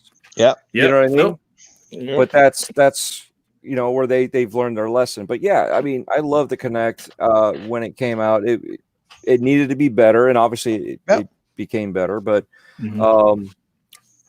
overall for the game, I would have to stick with the Rainbow Six games only because I've been a huge Tom and Clancy fan back then. Ghost Recon, 16 players. You know what I mean? You're doing terrorist hunt, and you'd beat a map within seconds because you had 16 guys that knew where every terrorist was, and it was a scramble to get to them first. Right. You know what I mean? So stuff like that. It was cool. And this is what we're missing now. We're missing 16-player co-op doing stuff like this. This is where I wanted Valhalla to be. I've said it, I don't know how many times on Boom's channel. I want Valhalla where we're 16 of us raiding a town. Where we That would be legit. Right. They did that stuff in the 360 era. You know what I mean? And like everybody else has already said before me, they experimented. They actually tried different things. It was no holds barred. Let's do this. Yeah. Now it's like I don't know. What the hell? You've already done it before. Let's do it again. We got better technology in all aspects, even the networking. Indeed. Yeah. We can do it, but they don't. But how far along has network coding come since then? You're right. Yeah. And the speeds. So it's not just it's everything. It's all of it. The consoles are like that. So, but that was the good times, man. Traveling and expecting to get pulled over and try to explain why you have two TVs in the back seat. You know what else was crazy about the 360 that nobody's mentioned actually thus far is that I remember before I got married, obviously I was dating my wife, and she had a 360 as well, and I had a 360. And whenever I used to go to her place to like on my days off, I would like sleep over for the weekend, and I would just snap off the hard drive. Remember that? Yeah, you could just snap off the hard drive. I'd show up at her house, pop hers off. And then I would wow, this is just gonna sound dirty no matter what. I would pop hers off and stick mine in, and and then I get to play my game. But you know what I'm saying? Like it was pretty fucking great. Like I mean, I just show up with my games on that little slender sort of thing, just snap it on, and boom, off I went. That was fucking revolutionary, man. Yeah, because you took your whole hard drive with you and just snapped it on the side of a. I mean, that was crazy. It was dope. It was amazing. Yeah, it was amazing. For that time. It's funny looking at all the Xbox consoles compared to PlayStation and realizing that one thing Xbox has done right from the Xbox One down through is they've always made memory far easier to access and switch out than PlayStation ever did. Because look at right now, even at the PlayStation 5 generation, you still got to take off the plate. You still got to get a screwdriver, and like you have the metal with it to get the fucking hard drive out. 360, pop it off, take it out. Memory card, that was it. Simple, and even when the 360 didn't have the pop up, remember the iteration later on just had the little hard drive, the slot just went right in the back. It was so cool. Yeah, the slider right there. Yep. Right, like it's just amazing how Xbox has always made it accessible, where Sony just makes it like kind of difficult. Fuck Sony's PS5, you still can't even access the external. That's what he's talking about. That's what I'm saying. Screwdriver. No, not even. No, I'm not even talking about physically. That's a software thing. So I'm not even saying overboard. Yeah. Okay. You even can't use an external. You can't even use your external hard drive right now. Like that's fucking insane. It's crazy. Yeah, it's just because they're. Yeah, it's a software thing. They could fix it. It's just right now. It's going to be. It's bad lights. Yeah, I know, but I'm supposed to be like. I mean, I'm wearing the Xbox shirt and I'm sticking up for them. Yeah, I mean, it's called being a gamer, right? Yeah. So, PS5 too. But that's the thing though. Is like even with the 360, back to me. I didn't have a Reading of Death. I've had the original. And then they came out with the Elite. And I was like, I don't want this white console. Then they finally came out with the Elite, which was black. And I was like, okay, I'm all about that one. So I've always had two consoles pretty much the whole time for every generation. Yeah. Okay. I traded in the white one. What god did you pray to? No red rings? Holy hell. Yeah. That's crazy. No, I had one. I prayed to Charles Manson.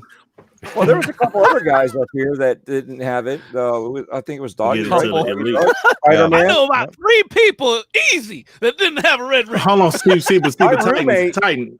You got to ask him though. When did he get his Xbox? He said his first Xbox was the Elite. No. I had the white one.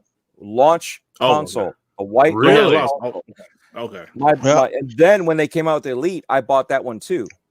Oh, and that was the launch Elites. So I pre-ordered. Yes, you got lucky then. One of those. Yeah, I got lucky. Yes, you got lucky. lucky. It started hiccuping, so I took it down to a hacker down the road. He put he reseated everything and he put another fan in there. It was like a couple bucks, and then because I had all that done right before, because I didn't want to turn it in and have it, a red ring of death happen right then and there as I'm trying to get the new Slim. Right. So I went ahead. I was like, "Fuck it, I'll just do it for a couple bucks." Turned it in, got the Slim, had no issues. I was like, there you go, we're good to go. And I've had this. I finally last year. I had to turn in the Slim and get a new one replaced, but the Elite is still operating right now in the living room, hooked up, and still, downloading all those games that I get for free for being on Gold. That wow, yeah, nice, nice. Still, you take care of your shit, man. Shit works. Yeah, man. Yeah. Well, there's no question though that regardless of who had success or not, there was an outstanding failure rate. I think I went through like 3 myself. I think my first Xbox crapped out about, I think it was 1 week after Gears of War actually launched, and I was furious. Wow. But yeah, my roommate had 5 of them go out. Yeah. Hey, you want to hear the dumbest story that's ever happened to an Xbox 360? Go for it. You remember when Rock Band was the biggest thing out? Yeah. Mm-hmm. Yep. You remember you could buy the stage. You could buy the stage kit. You remember that? Mm-hmm. I remember you could get the drums. You also could get this thing. It was like a fog machine. It had strobe lights built into it. Come on, I didn't know about that. Oh yeah. Wow. Well, and I had Rock Band, the whole thing with drums and all that shit. See, here's the problem. My wife's a gamer. And we're a lot alike because while I'm on this podcast, she's in the living room watching Porky's, for fucking Christ's sake. Porky's. Okay. So we're a lot alike. Your keys at first. But the funny thing about this is we saw this thing at GameStop. My wife looks at me and goes, "Oh my God, we have got to have this when we have Rock Band nights." Because we would literally get like 20 people to come over to our house to play Rock Band. That was it. And so my dumb ass never thought about it because I'm like, well, my living room's huge. It'll be great. So we set everything up and we take this fog machine. Don't ask me. I mean, I'm a grown ass fucking man. I should have known better. I take this fog machine. We sit it in the living room floor. We put it on a rug. We got all these people at my house, and of course I don't drink, but a lot of my friends do. So we had all these drunk fuckers, they're sitting there just beating their ass off on the drums. We got the fog machine spewing fog everywhere. There's strobe lights. It looked like something out of 1987, dude. Well, the bad part, about an hour after everybody left, we're sitting there and we're looking at the television, and I look at my wife and go, "Does the TV look funny to you?" And she's like, "Yeah, it looks kind of fuzzy." So the bad part was I had just bought this television, dude. This thing was like $6,000. Wow. And the TV, the fog had gotten into the television. No. And on top of that, in a matter of minutes, my Xbox just shut down. And that was the Elite, like Dreadpool was talking about, the Xbox Elite. Remember, it had the static whatever drive in it or something that made it a little bit better. So not only did I ruin a $6,000 television, I also killed the Xbox 360 for one night of Rock Band. Oh my God. I hope you picked the best songs ever for that night. Dude, if you remember on the original Rock Band, there was like a set list you had to play. It took hours to play. Yes. I remember Infinite that. set list, wasn't it? That's what it called something? That's what we did. Yeah, wow. And the TV was ruined. The Xbox was ruined. I did, and the thought, like I said, man, grown ass man, dude, the thought never crossed my mind about, the fog getting into my electronics. Oh my God. Those were the days I was a DJ and I hooked up the TV, my stereo equipment and everything for DJ, right? And it felt like we were on a stage. My friends were like livid. They were like, "Oh my God." So one of my friends had absinthe for the first time. So he's watching and he's playing the drums. So he's watching the lines come out. He's like, dodging the bars as he's trying to hit him. It was funny because I'm like, all right, just have a little bit. He chugs the whole thing, and it's one of those mini bottles. But he's like, oh man, this stuff's coming at me, and I keep going outside to check, and I'm like, are we too loud, And my neighbor comes out, and I'm like, oh hey, how's it going? I'm like, he's like, you guys playing that Rock Band shit, huh? I'm like, yeah. He's like, do you mind if you turn it up a little bit?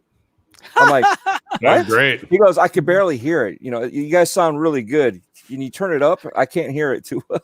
Wow.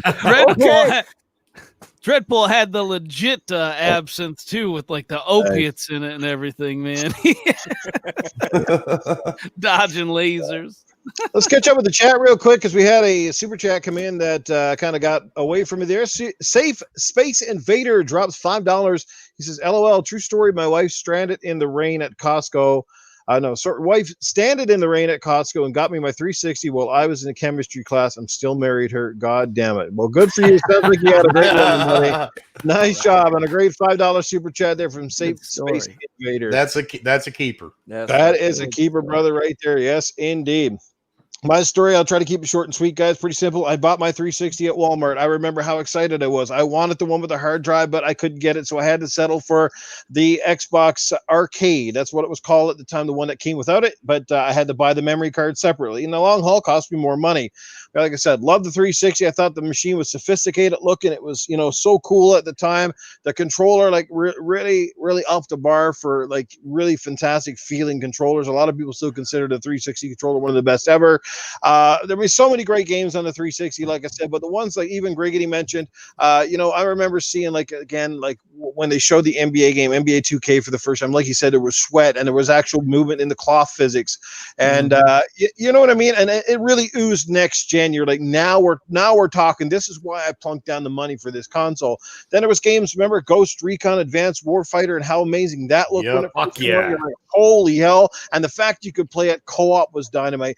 But you know what? The thing I miss about 360 generation, PS3 in general, it was the last of the pure gaming generations, in my opinion, because it was the generation that really sort of came out at the pivotal stage of HD, because we were going from CRT televisions at that point, and it was basically the 360 and the PS3 that started forcing us to go, okay, now we might want to upgrade to an HD TV, right? 720 at the time was pretty cool. If you were doing 1080, even better. I mean, Gears of War was the game that blew me away. Gears of War was the game that made me definitely convinced me that Xbox is my platform. I loved it. It was amazing. Everybody remembers that incredible commercial with where they came out with what was the song? Do. Remember that one? Was it Mad World? Mad World? The Mad World. Yeah. And Marcus was running through this alley, and then the big corpser comes out. How cool that was, and playing that game with your friends, 2-player freaking co-op, man. And that game was absolutely nuts. And you could do it online.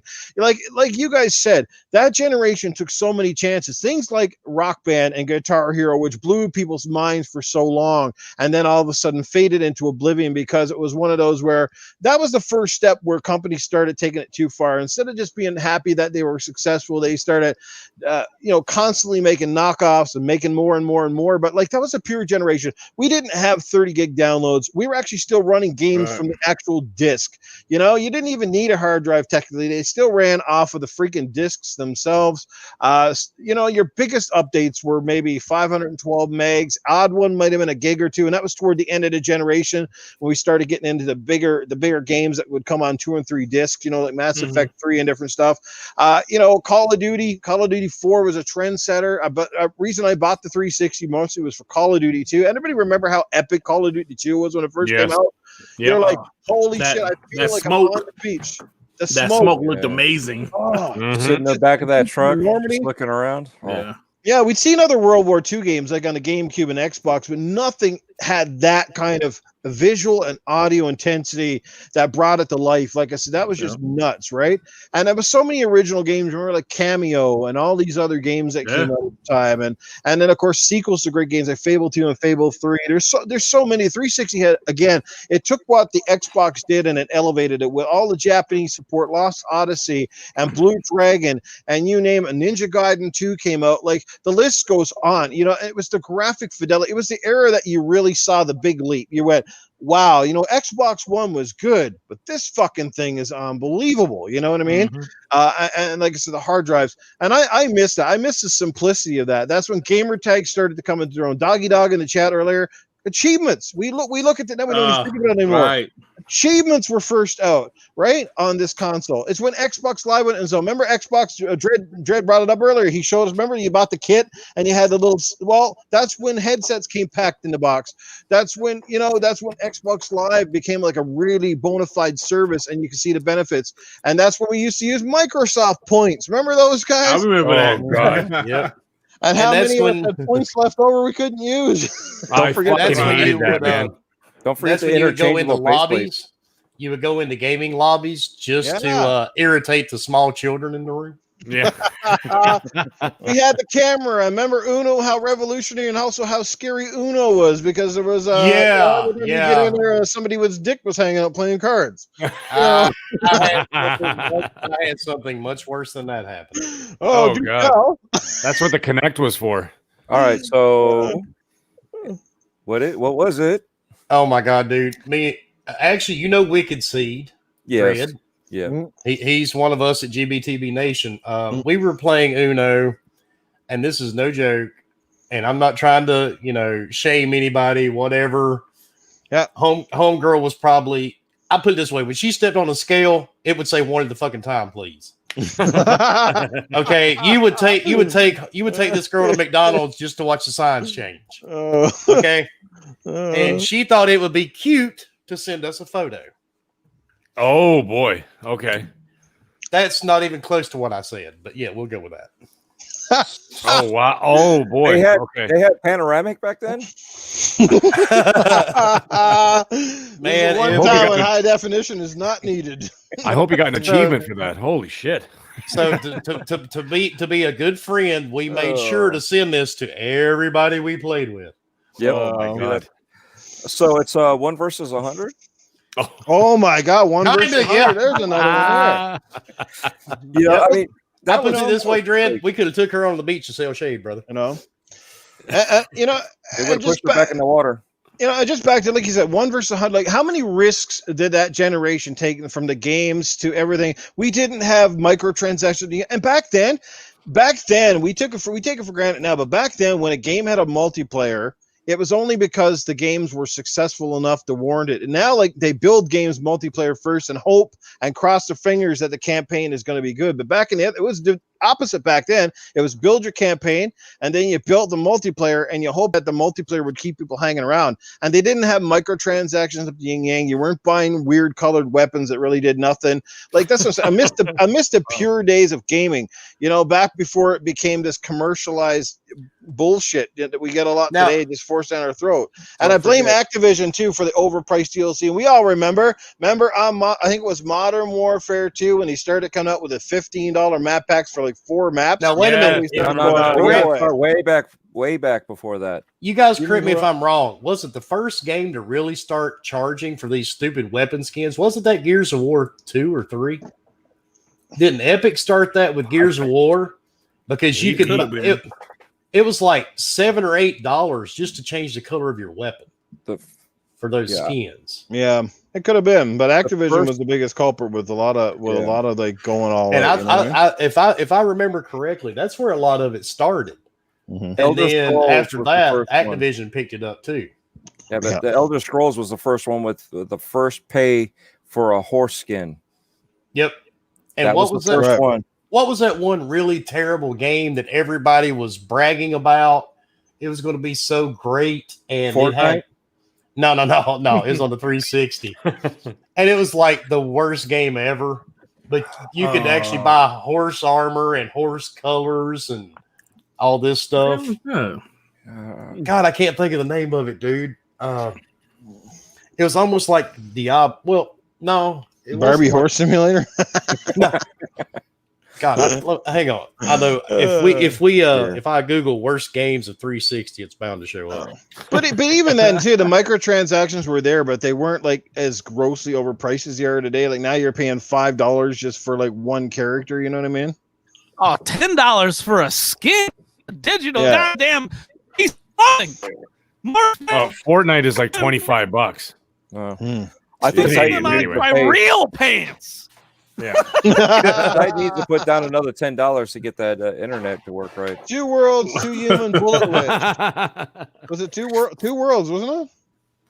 That might be it. Was 2 worlds. That's it, Luke. 2 worlds. That was the game. The Duke So- Togo 13 dropped that in the chat. Thanks, Duke. Do you remember the first game that actually had advertisement in the game that would change on a weekly basis? Rainbow Six would do that. Rainbow That Six was the Vegas. one. That was before Vegas. It was Black Arrow.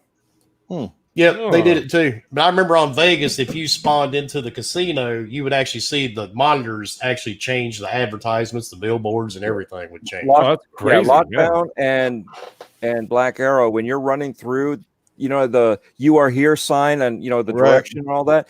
On the other side was an advertisement. So depending on which way you're running, you would see the advertisement or you would see the generic map with "You Are Here." But then they started doing it on both sides. So they would advertise, I don't know, Dove or whatever, and it was in the game. Because, nobody cared because you never really saw it. Some people complained about it, and I was like, really, does it really matter? As long as it's not affecting me, I don't care. It's off on the side. It's like sports games. Yeah, when you see it on the side of the ribbon, where the seats are, you don't care. It's over there. Because a bunch of young guys playing, a first-person shooter in the middle of the night, with a beer in their hand, they're really worried about Dove soap, Yeah, exactly. Okay. Well, Jerkins. Thanks to the Gander Lad who basically said that first. But thanks, Gander Lad. Dr. Dinglenut, what's going on, guys? Sim's still in the house. We got Ice Reaper Frost here. What's happening? Duke Togo 13. Pong Soul is here. Audible Fart is with us again tonight. I knew I smelled something stinking in here. Jay's Natural Fitness. What's going on, guys? Thanks for reading. Stick Figure. What's going on? Pure Slack Monkey. How you doing there? Good luck with that heart thing tomorrow or whenever. There we go, guys. ATL Atlanta, I guess it is. So what's going on, dude? Thanks for being here. Let's keep this show moving on. We're gonna. I guess I could say, should we do the Xbox One or just kind of skip it and just talk about what we're excited about for the Xbox Series? Because we're at the 2-hour mark, so I don't want to keep everybody too long. So do you guys want to just jump into quickly what I guess at this point what we are hoping for the future of Xbox moving forward, that sort of thing. Yeah. What do you think? Yeah. Okay. Yeah, let's do that. Might as well. I mean, the Xbox One generation is fairly fresh in our memory, considering that most of us are still using it. So I think we'll just go with that. We're gonna bring Crispy Bomb back here in just a second. Yeah, let's. We're gonna go a little bit longer, but not. I don't want, like I said, some of these guys are getting pretty late in their neck of the woods. I don't want to keep people here too long. And I'll go back with Mr. Griggity here. Griggity. Obviously, now you got that shiny new Xbox Series X in your home. What are your expectations and hopes for Xbox moving forward? What are some games that are on your to-get list, that sort of thing? Well, I will say this. It's pretty safe to say that the Xbox One generation was, to be honest, in my opinion, it was, it wasn't their best generation. But to see the things that they've done, the Phil Spencer's done, the acquisitions, the games they have already announced, and the games that we can assume that's coming in the future, I believe is a great time to be an Xbox guy. We got to wait another year or two. Hopefully they get Halo together, but just from Hellblade to the Bethesda acquisition, Fallout, whatever the initiative's working on, they have a lot of great software coming. Fable, and I mean, you can't deny that. You can't deny that. Like somebody Duke Togo said, Avowed. They have tons of great software coming, and not just that. Game Pass is such a great service. I don't know how anybody could say Xbox is still trash or still, shitty. So I'm happy that I'm still the Xbox guy, and I'm looking forward to next generation because next generation has started today. I don't know if you guys realize that or not. Yeah. That's right. So, yeah. So are you excited though at all for Halo or the next Gears or Well, of course. I'm definitely excited for Halo. I hope Halo. I know the game been having issues. I hope they can make the game great. I really do because that's Halo, and they need the game to be great. But of course, I'm looking forward to if they're doing the Gear 6, if the coalition doing the Gear 6, or if they're working on something else, I don't know. But I'm looking forward to all of it, man. You know, it's a long generation. This is just the first day, literally the first day of a long generation. So it is. It's hard to tell what the future is going to bring. There's a lot of time ahead. Let's get down to Mr. Dreadpool. Dude, what are you excited about? I mean, obviously, you have an Xbox Series X in your house right now. So what are you excited about for the future of Xbox? Is there a particular game that's on the horizon that you just can't wait to get your hands on, that sort of thing? Dread, you still with us, brother? I think he's got the mic. There you go. I muted myself because I was sneezing, so don't want to blow anybody's ears out. But the most important thing that I'm waiting on right now for next generation is for my games to finish downloading. All those updates. Okay, so bear in mind, you guys are going to be updating some games. So depending on how many games you have and what's going on, there you go. But yeah, I'm going to say, obviously, Infinite's going to be one of the top games I'm waiting on. But more recently that we know that's coming out, I'm going to say the Medium. That's going to be the one. Nice. You got Cyberpunk, which, I mean, you can't not say that. But, I'm looking for something that I can just jump in and jump out. And I feel like Cyberpunk's going to take up a little bit more time that I have to concentrate my investment in, because I can't just jump in and walk away and come back and be like, okay, where was I? So games like that, I want to play, but I kind of have to be able to monitor, that I actually stay into it, so that way I don't lose where I'm at. I mean, I've done that with Assassin's Creed with the first game, and I'm like, what the hell am I? I got to start this thing all over again. So, but yeah, other than that, I'm excited because of the tech that with what we got coming, with what's inside the technology now. Not just the actual hardware, but the software that they're putting into it and mixing it together. I always call it Godzilla because of Nissan GTR. It's the machine and the software put together, and that's what makes it what it is. So this is the same thing here. It's the machine and the software, and then the games. The games that they're going to be doing. Hopefully, like we said before, with the 360, they're going to start taking more risks. They're going to start doing a little bit more to change up the Me Too. Hey, this game works. Let's do the same shit that they're doing. I don't know, battle royale. But yeah, I'm just excited for everything. The possibilities. We got xCloud that we can play all these games. We can stream our games directly from our console. I am waiting for the time because PlayStation can do it. I'm waiting for the time that we can do it too. That, I have my OG Xbox right here sitting right next to me. I want to stream my games from my series if I'm back here, or if I'm somewhere else and I have a console. I don't have to do it on the phone. I can do it right from a console. So the possibilities are there. They can do it via software. Give me a little app to download, just like you do on your phone. And you have a 1S. Guess what? You can do HDR. Just because you can HDR your Netflix as you're streaming. So nice. All right. I'll cut it short because I could keep going. There's so much more, but I'll cut it short. Wilmy Hood, what are you excited about with this generation of Xbox? Well, I'm hoping to see Cyberpunk 2077 before 2077. And I've got everything. It's available now. I've already got it downloaded. I'm just waiting to play it until I do get my Series X, which I just checked my tracking number. It is in Charlotte, North Carolina now, which is about 4.5 hours away. So maybe I'll get lucky and get it tomorrow. But and I see a couple people mentioning Bright Memory. Bright Memory is amazing, but remember, this is the original part of the game. It will be added on to. But the original is pretty badass. I've got it on PC. I've been playing it on PC. The tech game, the mech game that's coming out, Exo whatever. That looks interesting. And everybody knows, man, I got a gaming problem. I buy every game when it's released, pretty much. Almost. So, Wilmy, I thought this game was called Bright Memory Infinite. Like, why is it called Bright Memory now? What happened? What happened? Because this is the original. Yeah, this is the original. So there's an upgraded version coming out that's called Infinite, and it will be a longer. Yep. And one I'm really looking forward to. Oh my God. I'm sorry, it's been a long day. What's the name of it? Remedy's doing the story. Yeah. Crossfire. When's that coming out? I haven't heard about that game. I don't know, man. I've not heard it either, and I'm that's one that really has had me excited. I really want that game, and I played the demo they had out for the multiplayer. That didn't grab me.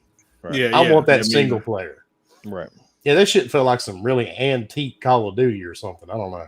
Yeah, But that's the game I'm really looking forward to. I mean, there's a lot of them that I want, but the medium, everybody knows, is my favorite right now. I was kind of upset when they moved it out, but it is what it is. So, but that's my main one right now. All right. Crispy Bomb, brother. What are you excited about once you snag your hands on that nice, fancy Xbox Series X? Well, I'm not gonna play Cyberpunk until I have the Series X. That game reminds me of like when you first booted up, because a lot of us have played all the Grand Theft Autos, like Vice City, Grand Theft Auto 3, all those. But when you played San Andreas, you're like, this is different. This is something a little bit special that you never experience. Like you're basically living in the world, and that's what I feel like Cyberpunk's going to bring to us. And I want it at the best fidelity, best loading times, all that stuff. So I'm really looking forward to that. I'm not going to purchase it until I have the Series X first, because I think that's going to be an important part of it for the immersion of it. So other than that, it's going to be games that I'm thinking outside of just this 1 year window. I'm thinking like Avowed. I'm thinking like Hellblade 2. I'm interested in those games because I'm going to go back and play the older games, but I'm also going to look at games like Watch Dogs Legion and be like, when it's $30, am I going to purchase it? Hell yeah, I probably am, because it looks amazing from what I've seen, and that's just off of what I've seen. It's not what I'm playing. So it's a great time to be a gamer, and you got to understand that, we got FPS now, like frames per second. And I'm sure, anybody with a good PC knows all about that. And the argument is null and void for them. Like Wilmy is probably like, shut up. Frames per second actually matters. So, when you play Destiny on a PC, it was really hard to go back and play it on a console. And that's my point. And it's just like, even like, you go and look at, I can't remember the name of the podcast, but Phil did a recent interview, and he's like, he went at the Coalition. He's like, what kind of wizardry did you do? I don't even understand how this game plays so different now. And then they explained it to him because he's the boss and he didn't even know. So that's the beauty of it. Like it's kind of crazy that we're going into this realm of just pure greatness. You know what I'm saying? It's going to be awesome. It is indeed. We are in for an awesome generation, whether you're playing on Xbox or the PlayStation 5. We are in for exciting times. Let's get over to our panel, and then we'll try to get out of here real quick. Mr. Titan Drago, or Mr. Disrespect, I guess you could say. Yeah, first thing I gotta know is how Mag survived the Valhalla hill that he officially died on today. I took a beating on that hill with you, man. I'm right there with you. I stood on that hill for 2 months, man. 2 months. we had our hopes up, didn't we? But it looks like we got to buy it, Mag. But Valhalla, that's my number one. I'm waiting. I can't wait to play. But I'm not gonna download it till I get my Series X. I'm not wasting my time on this gen of system, or this current gen. But yeah, as far as the future, first party looks ridiculous. My God, how can you complain about what's on the pipeline coming at us, right? I can't wait to check out EA Play being added to Game Pass. I'm going to check out a few games coming there. Today was like every gamer's Christmas, right? It was like Christmas morning to us gamers.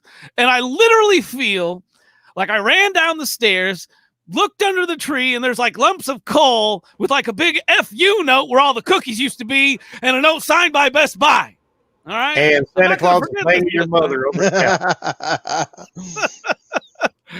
But other than that, when we finally get our, our pre-orders in, like the future is bright.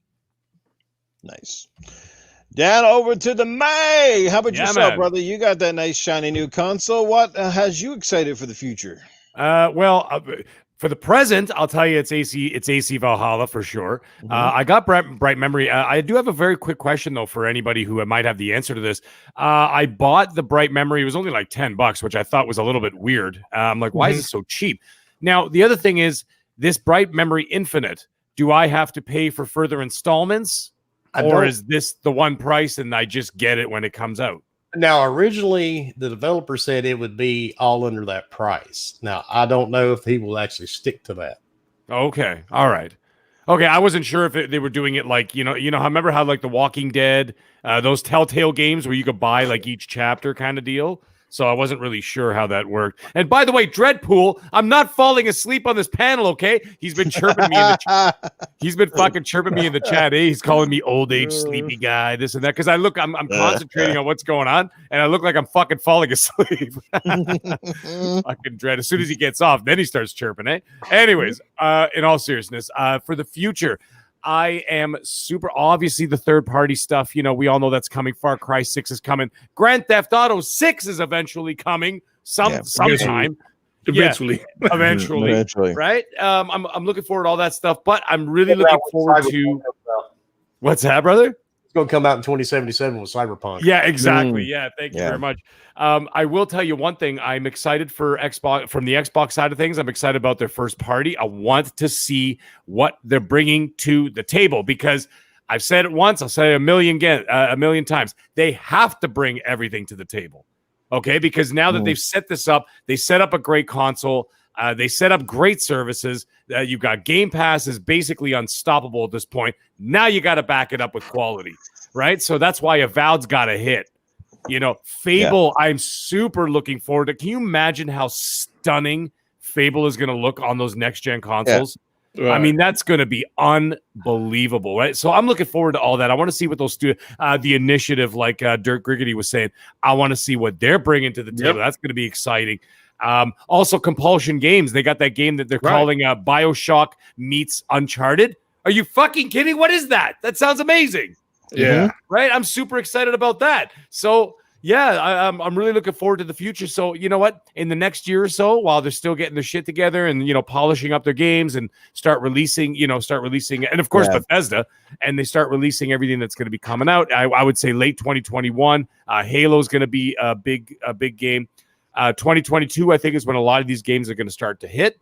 Yep. Until then, I'm more than happy with dealing with third-party stuff because there's a lot of third-party stuff coming. Yeah, we got a new Battlefield coming out next year. We've got Cyberpunk coming out. That's going to take 5 years to finish. Let's get serious, right? So I'm looking forward to all that. So let's see where it goes. Keep our fingers crossed and hope for a great Xbox future. Absolutely. Great points from everybody. What is going on? Quickly acknowledge the chat once again. Sleepy Goblin 2D, Nate Brown. What is happening, guys? Thanks for being here. We hit 73 at one point. That is fantastic. Failed Pyromancer. What's up, my brother? How you doing?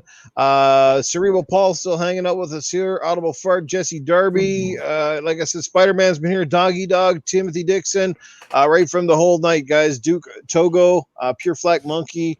There you go. Phantom Kraken. The list goes on, guys. You're amazing. Thank you for the support. I'm going to try to keep it, like I said, very simple, very quick. First of all, let's just start with the hardware. Xbox finally nailed it. They got it right. Right out of the gate this time, it looks like we finally got the machine that, they wanted to make. Again, very, very little, if no compromises left on this particular model. I mean, like I said, it's a pretty efficient design. Do I expect them in the future? They're probably going to make a different design to this. Absolutely. One thing I don't want to see, I am not in the mood for next gen refreshes. I'm sorry. I don't think I want to spend another $500 or $600 again in 3 or 4 years time for what will be the next system? Like, because the thing is with these consoles, we got to get the TVs to go with them too. That's the other thing, right? We all know what the difference can make if you're able to afford a really good OLED television, or compared to a regular LCD. So that's the part of the equation that nobody ever really thinks about. But yeah, a great TV can also help maximize your gaming performance, just like your audio sound system.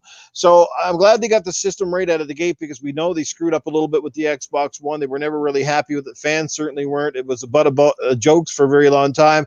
The Xbox One X sort of remedied that problem, but it was almost a little too late. By the time that console come out, you could already tell Microsoft's landscape had shifted, and they were pretty busy acquiring studios and gearing up for the next gen. Speaking of studios, they got 23 studios. Look, and it's like the law of physics, man, or the law of averages. If you throw 23 darts at the dartboard, chances are eventually you're going to hit that bullseye. I just want, look, we know they got some great stuff coming. They need to, like I said, Halo Infinite. We know it's a big game. They have to deliver that. It has to be all end all. It has to be an amazing game. Fans know it. They know it. And that's why it's delayed, because it can't come out and be half-assed. Halo has to be, Halo has to be Halo. It's got to be the things we love and remember, but it's got to be new, fresh, and it has to be a pinnacle of the new console, not just something that looks like, that thing could have been really made on the last. And I mean, technically it was designed on last gen, but I'm sorry, it's coming out at this gen, so it's gotta really look impressive. I'm really excited about what the Coalition has in the pipeline for the future of the Gears franchise. Now that Rod Ferguson's out, it's going to be interesting to see what direction they take. I'm also interested to see what the Initiative's got going on. Now they got Obsidian in there. There's going to be some great RPGs coming from those guys. And of course, the Bethesda deal really shook things up for them. And now they've got amazing content, amazing studios. Fable's on the way. Playground's got some more hits coming. Forza is going to be huge. There is a lot to get excited about if you're an Xbox player, but it's been a long trudge. It's been a dry spot. But I think one thing they have to turn Hellblade 2, like Spider-Man says in the chat, don't count those guys out at Ninja Theory. Really experienced and very underrated team. Hellblade 2 is going to be amazing. Yeah, man, like I'm really excited. Can't wait to get my new console. Load times I'm hearing already are very impressive, and that's huge because we've spent a good part of this generation watching updates and playing a game only to die and wait fucking 40 and 50 seconds in between. I want to see the next level sports games, and I want to see them close the gap on the graphics too. Like I want to see them get to the point where a lot of our games are starting to be like, you can't tell the difference between the game and reality. It's getting like that. I think we have the hardware that can start to reach those plateaus. But, and Microsoft has to also get rid of the stigma of, we don't have we got lots of games, but we don't have good games. This generation, like the last, we saw a lot of diversity from Microsoft. We saw stuff like, we had Recore and Sea of Thieves, et cetera, et cetera. We've got Grounded out now, that sort of stuff. Great. I mean, they're all fun games. They all have a place in the market, and they're definitely games that will help bolster things like Game Pass. But Microsoft now needs a game to come out and really stand on the shoulders of giants. They need, I'm sorry to say, maybe you'll disagree, but they need their God of War, so to speak. They need a game that comes out and really takes the industry by storm. Yeah, their next hit game IP. Of the year. Yeah, because if they're never in this conversation all the time, we see Nintendo and Sony year after year have games in that conversation, and Microsoft's always, they got to get rid of that, because otherwise it's always going to be the has-been box. You know what I mean? They got to get rid of that, and the only way to do it is really come out and blow people away. But then again, I thought Gears of War 5 was amazing, and the reviewers did their fucking damnedest to make sure that game did not get like the 9s and stuff that really deserved, in my opinion. So, that media bias is always out there. It's going to continue to be that way, but Microsoft's just got to keep the pedal to the metal. They can't deny that the hardware is there. So those sorts of things. I'm excited for the future, man. Things are good. I mean, Game Pass is just picking up momentum. It's going to get even better with EA Play and all these things being added. And we know they're going to pick up some more studios here really soon. So, who they're going to pick up, it's hard to say. There's rumors right now floating around, some articles out there, some of Koei Tecmo, which would be absolutely huge. And they definitely need more of a presence in the Japanese market. So Microsoft's got a bright future ahead. They just got to keep the pedal to the metal, not overdo it. Keep the content coming, keep fans invested in the ecosystem. And like I said, I'm super excited for Cyberpunk. That's my next game that I can't wait to play. After that, we'll just see what's in the pipeline. That Bright Memory game you guys have been talking about, that looks friggin' fantastic as well. But anyway, I'm going to end it off with that. We're 10:20 into the show. Let's let everybody get out of here. We will start with our guests, and I'll start around the panel here, and we're going to go with Mr. Dirt Griggity. Dirt, thank you so much for being here, brother. It was a fantastic time. Where can people find you and check out your content, sir? Yeah, man, check out my channel, Dirt Griggity. I'm an Xbox fan. I have a podcast on Monday nights called We Bleed Green. Of course, that means we're Xbox guys. We decided to do a pro Xbox podcast because in this community, within the last couple of years, there's been a lot of Xbox bashing and guys that have supposed pro Xbox podcast, but they will have a bunch of PlayStation guys on there and things like that. So, so if you're an Xbox fan and you want to hear some great Xbox news and, maybe a couple of shots at PlayStation guys, excuse me. We don't hate PlayStation, but we're not fans of PlayStation or ponies as we call them. Yes, so let's stop on by, man. Noof has been on there. We have guests on there. Like Wilmy's been on there. So yeah, stop by, check it out. Absolutely. Well, great. Like I said, I wish you all the best. Your channel is starting to blow up. I love it. Just keep it going, man. You got a great panel there right now. And again, it's Monday nights, good time slot as well. So go check those guys out. Let's get down to our other fantastic guest of the evening, the man who games beyond the box. He's got a fantastic podcast and a great channel, and then that one's really been going. Wilmy, been getting some great numbers recently. Yeah, it's been kind of crazy. Yeah, I've been shocked and impressed, but you deserve it, man. Like I said, you got a great show, easy, laid back, relaxed, some great cast of characters in there. So tell people where they can check your content and check out that podcast. Did you say check my cunt out? I heard that too. That's what it sounded like. But anyway, you can find me on every gaming platform. Just look up Wilmy Hood. I am on Xbox, PlayStation, PC, even on Switch. And you can find me on YouTube at Wilmy Hood. Matter of fact, like Noof just said, tomorrow night at 8 p.m. Eastern, it'll be me and the rest of the Gaming Beyond the Box crew. We have a huge panel every week. There's 9 or 10 of us on the show each week. We just talk trash, give each other shit and talk about gaming news. We don't really care what you play. But I do prefer my Xbox and my PC, but I own everything. And you can find me on Facebook and Instagram. And guys, on this note, you know what I've been doing today? I have got toothpicks in my eyelids right now. So I have got to hop off here, but thanks for having me on, guys. Thanks for being here, Wilmy. Appreciate it, man. And I'm going to hop off here. You too. And I will talk to everyone later. All right. Let's get to our next guest of the evening. It's not his first appearance on Gaming After Dark, and it won't be his last. He is the man that always brings the explosiveness, Mr. Crispy Bomb, who is pulling double duties, came fresh out of Retro Renegades, and he's over here with us tonight. Crispy, where can people check out your stuff, brother? Well, first of all, I didn't know that I was going to come through Noof's back door twice tonight. So, nice. Yeah, but it's always fun being here, and I appreciate the invite. At Crispy Bomb on Twitter, Crispy Bomb 28 Xbox Live. Yes, Thursday, 7 p.m. We got the next podcast. Yeah, we're probably going to go in on all the thought process because the PS5s will be out in the wild, so that should be fun. And then we got Breakfast of Boom. Usually I'm on Fridays, not this week. And you can find me on Retro Renegades Tuesday night, 7 p.m. There you have it, guys. Go check them out right there. And let's get our next guest in tonight. He was the last edition, but he is always welcome here.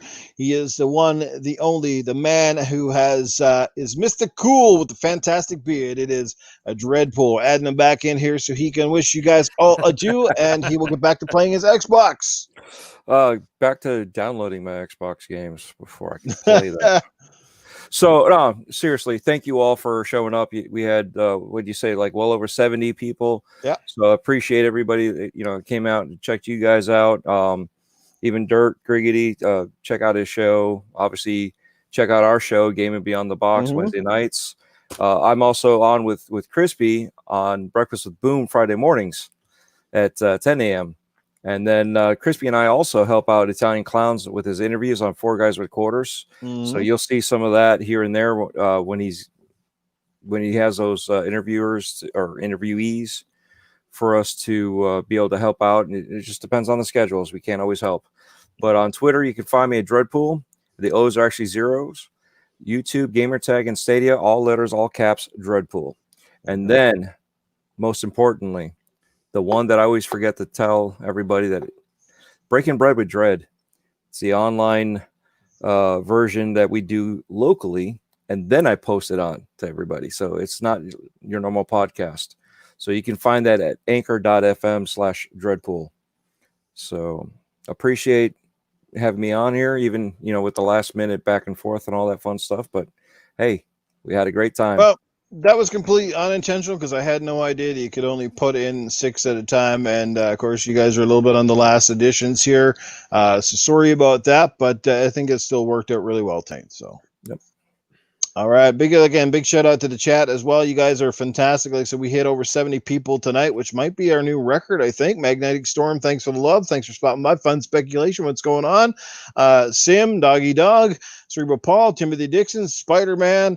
You guys are fantastic. So thanks again for that support. Let's get over to our panel members, and let's start with the middle-aged game guy who put Tony Baloney behind the curtain for a couple of weeks here, but he will be back. Don't worry. He will be back. Regular segments. So, Meg, let people know where they can check out what you've been doing, brother. You've been blowing up in the community and getting lots of followers and getting lots of positive responses to you. So let people know where they can check you out. Yes, and thank you. And I just wanted to say thank you to everybody who has supported me, because you guys are all been really awesome and been really welcoming me into this community. And it's always been a dream of mine to be part of this. So I've been listening to the podcast for years and years and thinking to myself, my God, what the hell am I doing? I need to get my ass on one of these shows. So you know what? You can catch me every Monday night, 8 p.m. Eastern Standard Time with Mr. Boomstick XL and friends on Primetime Gaming. You could find me right here in this chair every Tuesday night, 10 p.m. Eastern Standard Time on Gaming After Dark with, of course, Noof Nukem himself and Titan Drago. And if you want, you could follow me on Xbox and PlayStation. I finally got the same name. It is all capitals, one word. I am the Mag. So, yes, that is my name on both. And you will find me not tonight because it's really late over here. Yes, Dread, I am sleepy now, but... And, I will be playing on my Series X all day tomorrow, or at least testing some games out and checking things out. So I'll be doing that. So hit me up whenever. But if you see me playing a single player game, just pretend I'm not there. But anyhow, in all seriousness, guys, it was great. It was wonderful. Have a great week. We'll see you all next week, and have a great night. What's up, Slinky M? Thanks for stopping by, brother. Greatly appreciated. The doctor, what's going on? And last but not least, my partner in crime, the man that brings the common back to sense. We wouldn't be gaming with After Dark if we didn't have a man who could put out the lights night in and night out when he shows up on this podcast. I'm referring to, well, Dr. Disrespect, a.k.a. Titan Drago. Let people know where they can follow you, brother. Everybody got Titan Drago, everybody. Real quick, you guys should have heard Mag in the pregame freak out. He couldn't go to sleep tonight until he knew if this was my real hair or not. It threw me off, man. I saw that. I go, what the fuck is that? I'm like, what's going on? He's like, tell me that's your real hair, Titan. Oh, man. Tonight was great, man. Yeah, it was great listening to you guys talk about your experiences and memories and stuff. And it's weird how talking about the history of Xbox kind of took my mind off me not having my Series X yet. So to those of you like me that don't have your pre-orders yet, I hope you get them as soon as possible. And great hanging out with everyone here tonight, and great time as always. See you guys next week. No, I loved it, man. This is a great show because, it's just a chat too. It's nice to take a stroll down memory lane because a lot of us kind of forget how much we enjoyed or perhaps didn't enjoy about generations past. And when you hear people like, Dread and Griggity and Wilmy and Crispy, everybody bringing this stuff up tonight, and you're kind of like, holy mackerel, like, yeah, I remember that. And I remember that. You know what I mean? It's so cool. And it like I said, you can't move forward generations without paying homage to the ones before because they paved the way and all that stuff. And again, guys, before I end out on my note, I do wish that everybody who's got a pre-order gets them soon. If you weren't able to get one, just keep the faith, keep trying. You know what? Sometimes you'll be surprised where you'll dig up a console, maybe try an electronics store that normally wouldn't be at the top of your mind. Like up here in Canada, Shoppers Drug Mart, it's a fucking drugstore. Like you wouldn't think about consoles in there, but they have them. And people, and they got them in the back. The people that got to pick up their pre-orders. Apparently, what they told me today was they'll hold them for like 72 hours, and the people that don't go into basically pick up their and that goes for a lot of electronic stores. They'll only hold them so long, and if you don't go in and pick them up or whatever, especially if they're not prepaid or whatnot, then or something like that, or maybe they refund the money. I don't know how that goes, but check back with your stores over the next couple of days and keep trying online. They're releasing more quantities as they go. Youngest, what's going on, brother?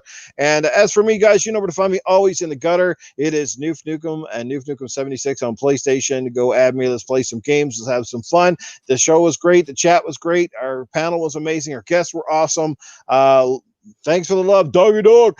And we're going to catch you again, guys, next week when we come back on Gaming After Dark next week. Hopefully we'll have a little bit, probably a bit more of an actual reaction to Series X, since most of us have actually had a couple of days maybe to dig into it just a little bit. Hopefully me and Titan will have ours before the weekend. We'll cross our fingers, see how it goes. But anyway, I won't keep anybody any longer. Everybody's falling asleep here. I've been a bit dragged out tonight myself, so slurring words all friggin' night, not typical for Noof Nukem. Can't you tell I miss my Monster Energy drinks? Like, holy shit, when I don't have one, my brain just is 2 steps behind. So anyway, we'll catch you guys next week. Be safe. Take care. We hope you guys get your Xboxes and your PlayStation. Peace out. Peace out. Happy gaming. Yeah.